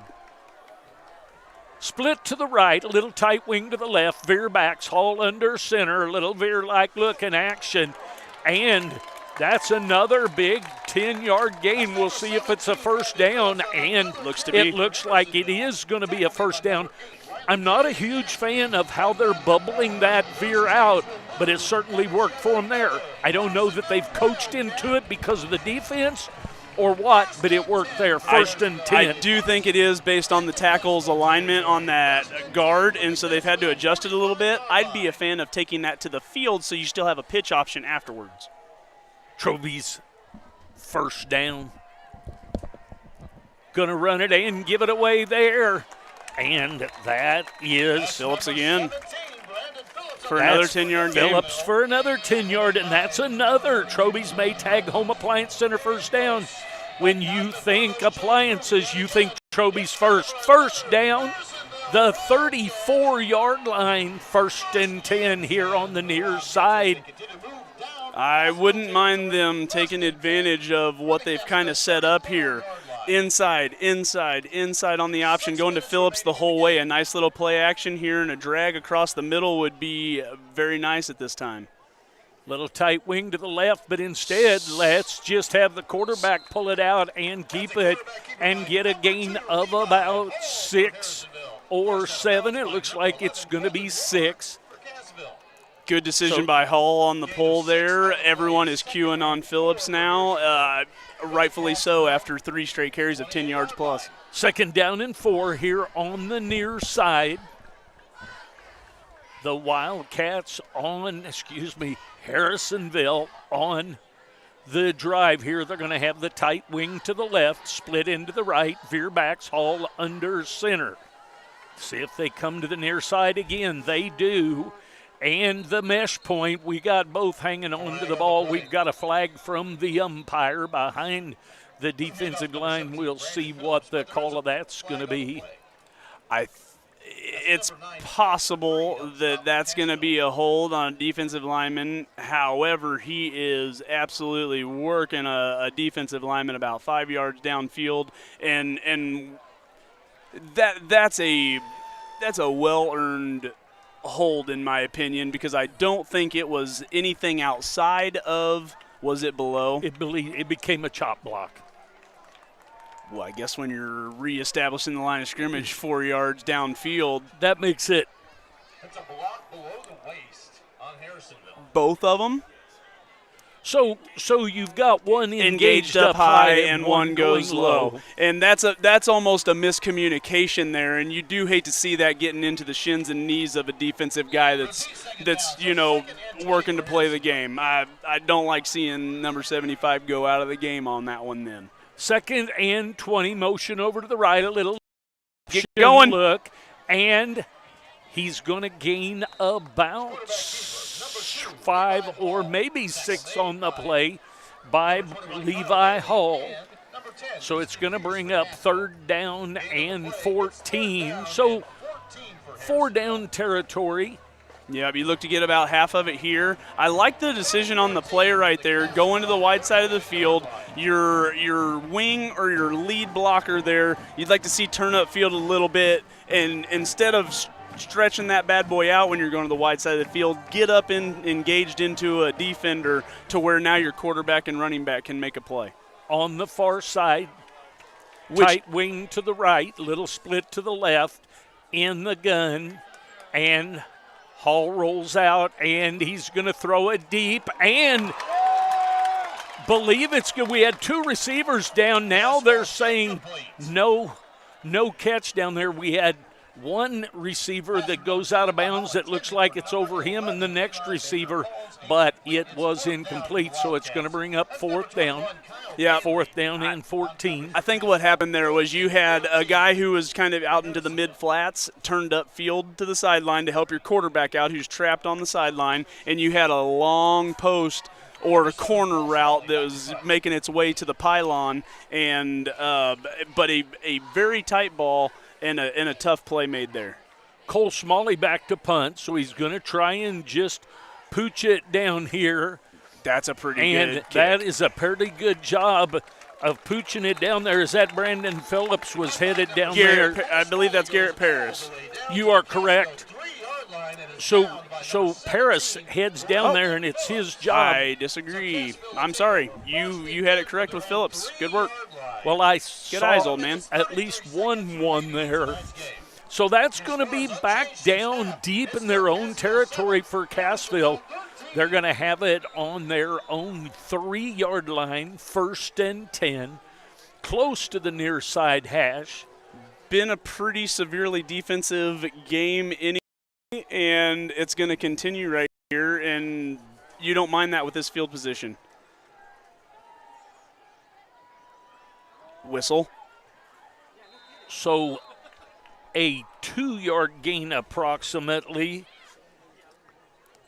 Fairly long stalemate there. You don't want to see anything, seem late or cheap in those types of situations. But, I mean, you had a wall of Wildcats and a couple of walls of Wildcats. There you go. And but 2nd and 8 here and still within their own 10. So back to pass is Rose. And the ball is off the hands of Rourke, then pops in the air, and he has another chance. Nice job on coverage out there. Addison Ing? Or possibly, you got Beechner over the top, and you had Samples coming from the backside as well. What I really liked about that is that as you get coverage coming from the inside and you possibly beat by a step, waited for it to come off of the offensive guy's face mask before you made a bunch of contact to where the good no call. Trips to the right, split into the left, gonna take it down and run and out of bounds. See if he gets the 1st down. It looks like he did. As he's been doing this evening, it is a 1st down. So Beechner did a really good job of coming off of that block. I don't even know that wide receiver was even still running his route. He turned into a blocker for sure. Bodie Rose, another time that he breaks through and gets that 1st down. 1st and 10 here on the near side. 3:39 left in the game here. From the 14-yard line, Twins out to the right, up to the ball, veer backs, and going to be a little power over to the left side. That's number 10, Easton Hughes on the So carry. Hughes on the carry. He's going to pick up about 3. He's going to bring up 2nd down and 7. Stop by Jack San Nicholas there, senior number 55, and you got 2nd and looks to be 7. 3:10 and the clock ticking down. Your Harrisonville Wildcats up 13-7 here Split ends to both sides. Got double wings and a fullback. Fake and Rose back to pass. And get your hands up, and the ball's going to be thrown up and out of bounds. Good job by Keller Johnson there to not hang out in no man's land. It's very easy to let the quarterback do whatever they would like there as you're out in the flats with no receiver out there. There's no need to be just drifting. And so he did a good job of coming up and forcing Cassville to get rid of that ball sooner than they wanted to. 3rd and 7, play coming in front with Barrentos, I believe. 3rd down and 7, close to the near side here. Out to the left is Yang. Over to the right is a flanker. Motion by Rourke to the left. Going to throw it out to Rourke, and he's hit immediately. Samples is all over the place, and he was on that quickly, and now you're looking at 4th. Gain of 1, going to be 4th and 5 on the far side. 2 minutes and 32 seconds, so a chance here. Going to probably get a timeout. Yes, Cassville's going to call a timeout so they can talk it over with 2:26 remaining here. They need a touchdown, so this is going to be 4 down territory for them. We're going to take a break. We'll be back. You have choices when buying a vehicle. Show Me Auto Mall is your right choice. Getting you financed with even less than perfect credit because everyone needs a reliable vehicle at an affordable price. Need service? Take a loaner while you wait. With a broad selection, you will find a vehicle that is right for you. Show Me Auto Mall is here to make buying a vehicle hassle-free. Go see the crew at Show Me today on 291 across from Walmart. All right, welcome back. 4th down and 5, 2 minutes and 26 seconds with Harrisonville leading Cassville 13-7. As the timeout is called, Travis is saying up here, watch the ball. Watch the football. Here is not a time that you're trying to get off the ball sooner than you need to. You need to make sure that you don't give them the first down and extend this drive, because this play right here could very well get the ball back in the offensive hands to run the clock out without needing to score. So Twins out to the right, going to roll out to this side. Pass is thrown, and I have a feeling that the flag is going to come in. I don't disagree with that. He was there over the shoulder a little bit early. And, I mean, in this situation, as well as in, really any time coming down to the end of the game, you're going to take that over not trying to make a play on the ball and him catch the ball and go for 6. The distance. Absolutely. So 1st and 10 on the far side, the 34-yard line after pass interference. 1st and 10. Beechner will take that as a learning experience, and I bet he doesn't do it again here the rest of the game. Next time, he'll probably come in front and knock that thing down for sure. 2:20 remaining in this one. Trips over here to the right. Rolling out is Rose. He sidesteps one and is going to go down for a loss of 8 or 9.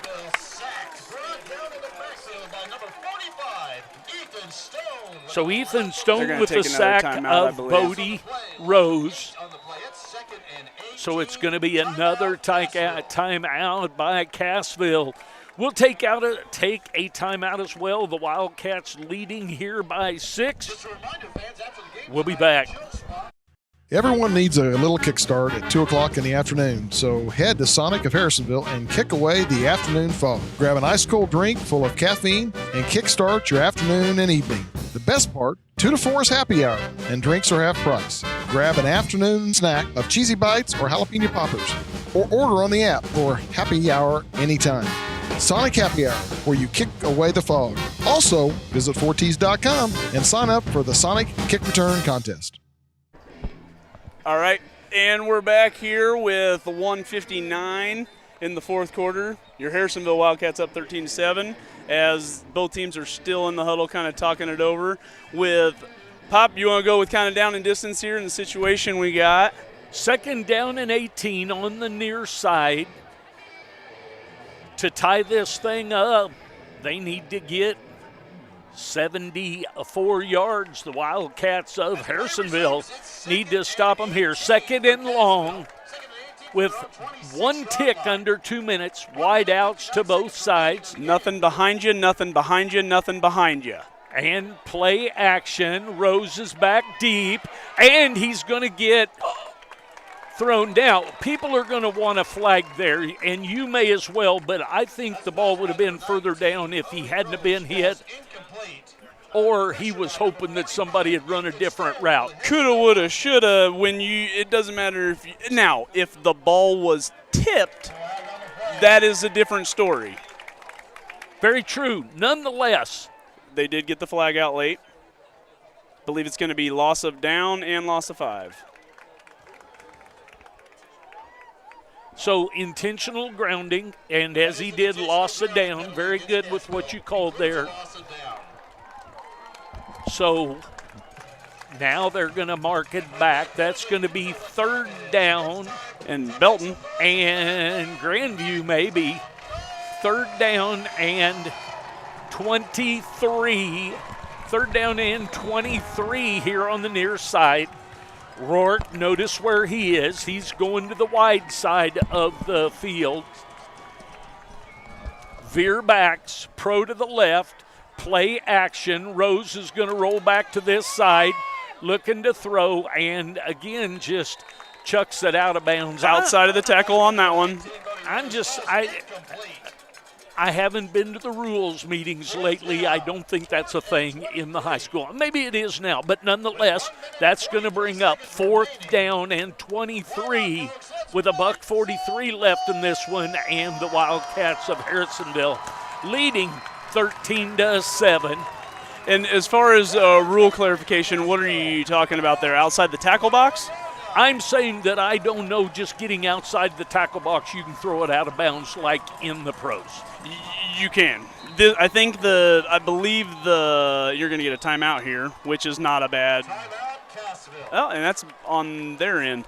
So I would have to do some looking. You may be correct. I think that this was the last one to go with everyone else, to go with all the above levels.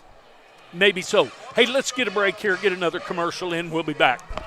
Everyone needs an advocate in the insurance world. Let Lacey Domnick of Shelter Insurance be an advocate for you. With free policy review and quotes, she aims to help you weigh your options. With auto, home, life, and business insurance, Lacey wants you to have a positive and friendly experience.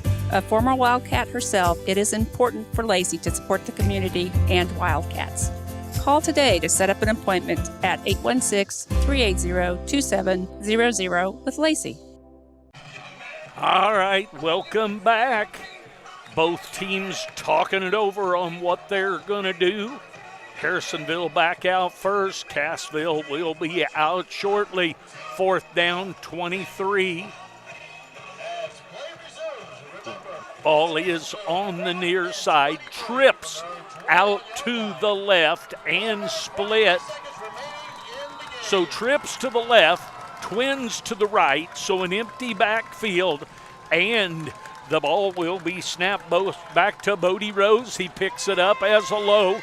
He's on the run, and the ball is being thrown and is going to be out of bounds on the far side, and Harrisonville is going to take over on downs with $1:33 left.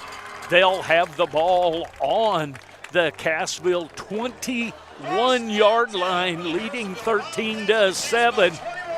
Ball security and smart, nothing after the whistle. So basically the same thing that you're always looking to do. No penalties, take care of the ball. Maybe a hard count to give your O-line a little bit of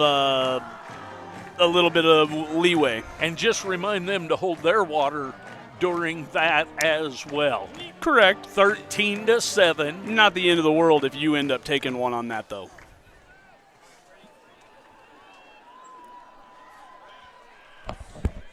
on the line of scrimmage, though. And yes, but does that say 2022 is when that? Yep, it does.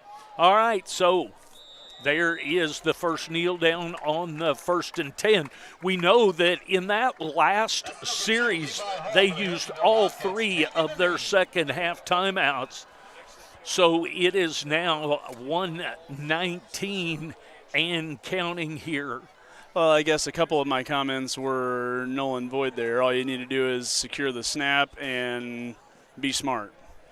Well, you still need to. Ball security, sure, but you don't need to hard count anything. That is true. 10 seconds on the play clock. We are under 1 minute. Harrisonville is going to take another knee, and they will do so. And now there is going to be an 8-second difference or so in the 2 clocks. What I really like about the game this evening, you're looking at 2 teams that are 2-2.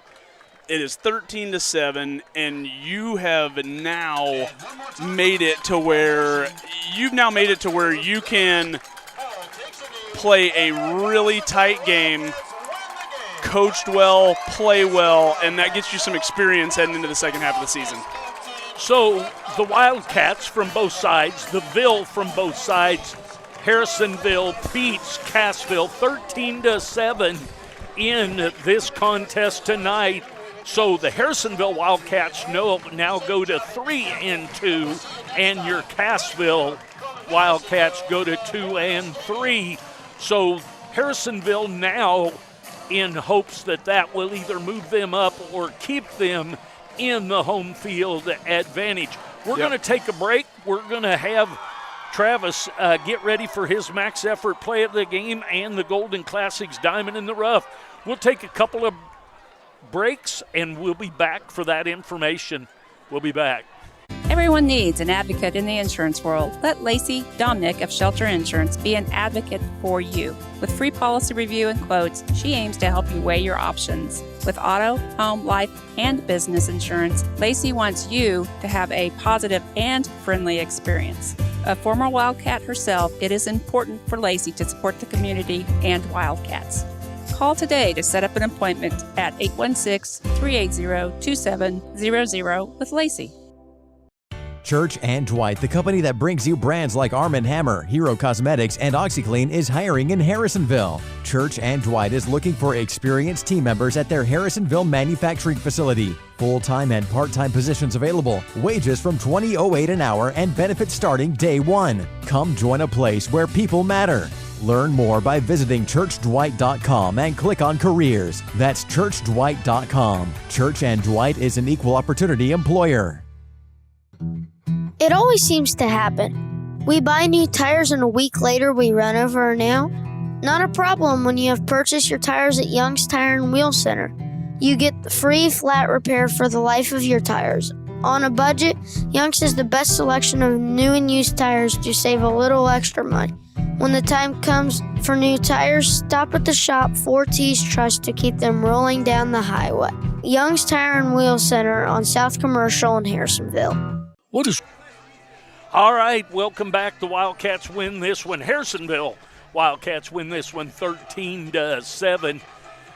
And I forgot to announce my Lindley's Country Cookies and Baked Essentials. The winner of those cookies is Matt Disney. And the 4T's Tumbler/Cap giveaway is Laura Cecil. All right. So Laura Cecil, I will get in touch with you to let you pick out a tumbler or a cap, and Matt Disney will get Lindley's Country Cookies and Baked Essentials. We are going to give the max effort player of the game in the Golden Classics Diamond in the Rough. It's you. All right.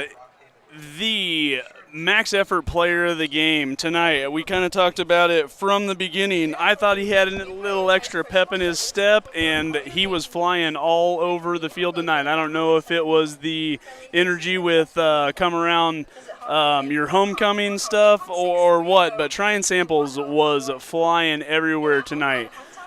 He's in a position to where he's able to make a lot of plays and in a lot of positions to where he can break a lot of plays. And tonight, his effort was excellent. His energy was excellent. He made a lot of plays, secured a lot of tackles, and did a really good job. But he had an extra gear in him tonight, and I think that's why he had the impact player. Now, the diamond in the rough, I think he had a rough go, and not from a standpoint of things not going his way, but he had a lot of contact, a lot of carries, and threw a lot of contact as he was carrying a lot of guys. As the diamond in the rough tonight, I gave to Brandon Phillips. And when you are a team that bread and butters on the inside option in particular, and if the outsides are not hitting hard and Hall is not keeping that over and over and over again, you are taking a brunt from the inside and outside of the defense. And I thought Brandon Phillips did a great job tonight, and one of his drives took up a ton of time kind of in the second half. And diamond in the rough, he had a rough go in a good sense, and Brandon Phillips was that player tonight. So we go to Pleasant Hill next week. We will bring that game to you. Thanks for joining us this evening. For James and Josh and Tucker and Chris and Travis, I'm Jay Forsler from 4Ts. Thanks so much. We always appreciate the fact that you watch, and we'll see you next week from Pleasant Hill.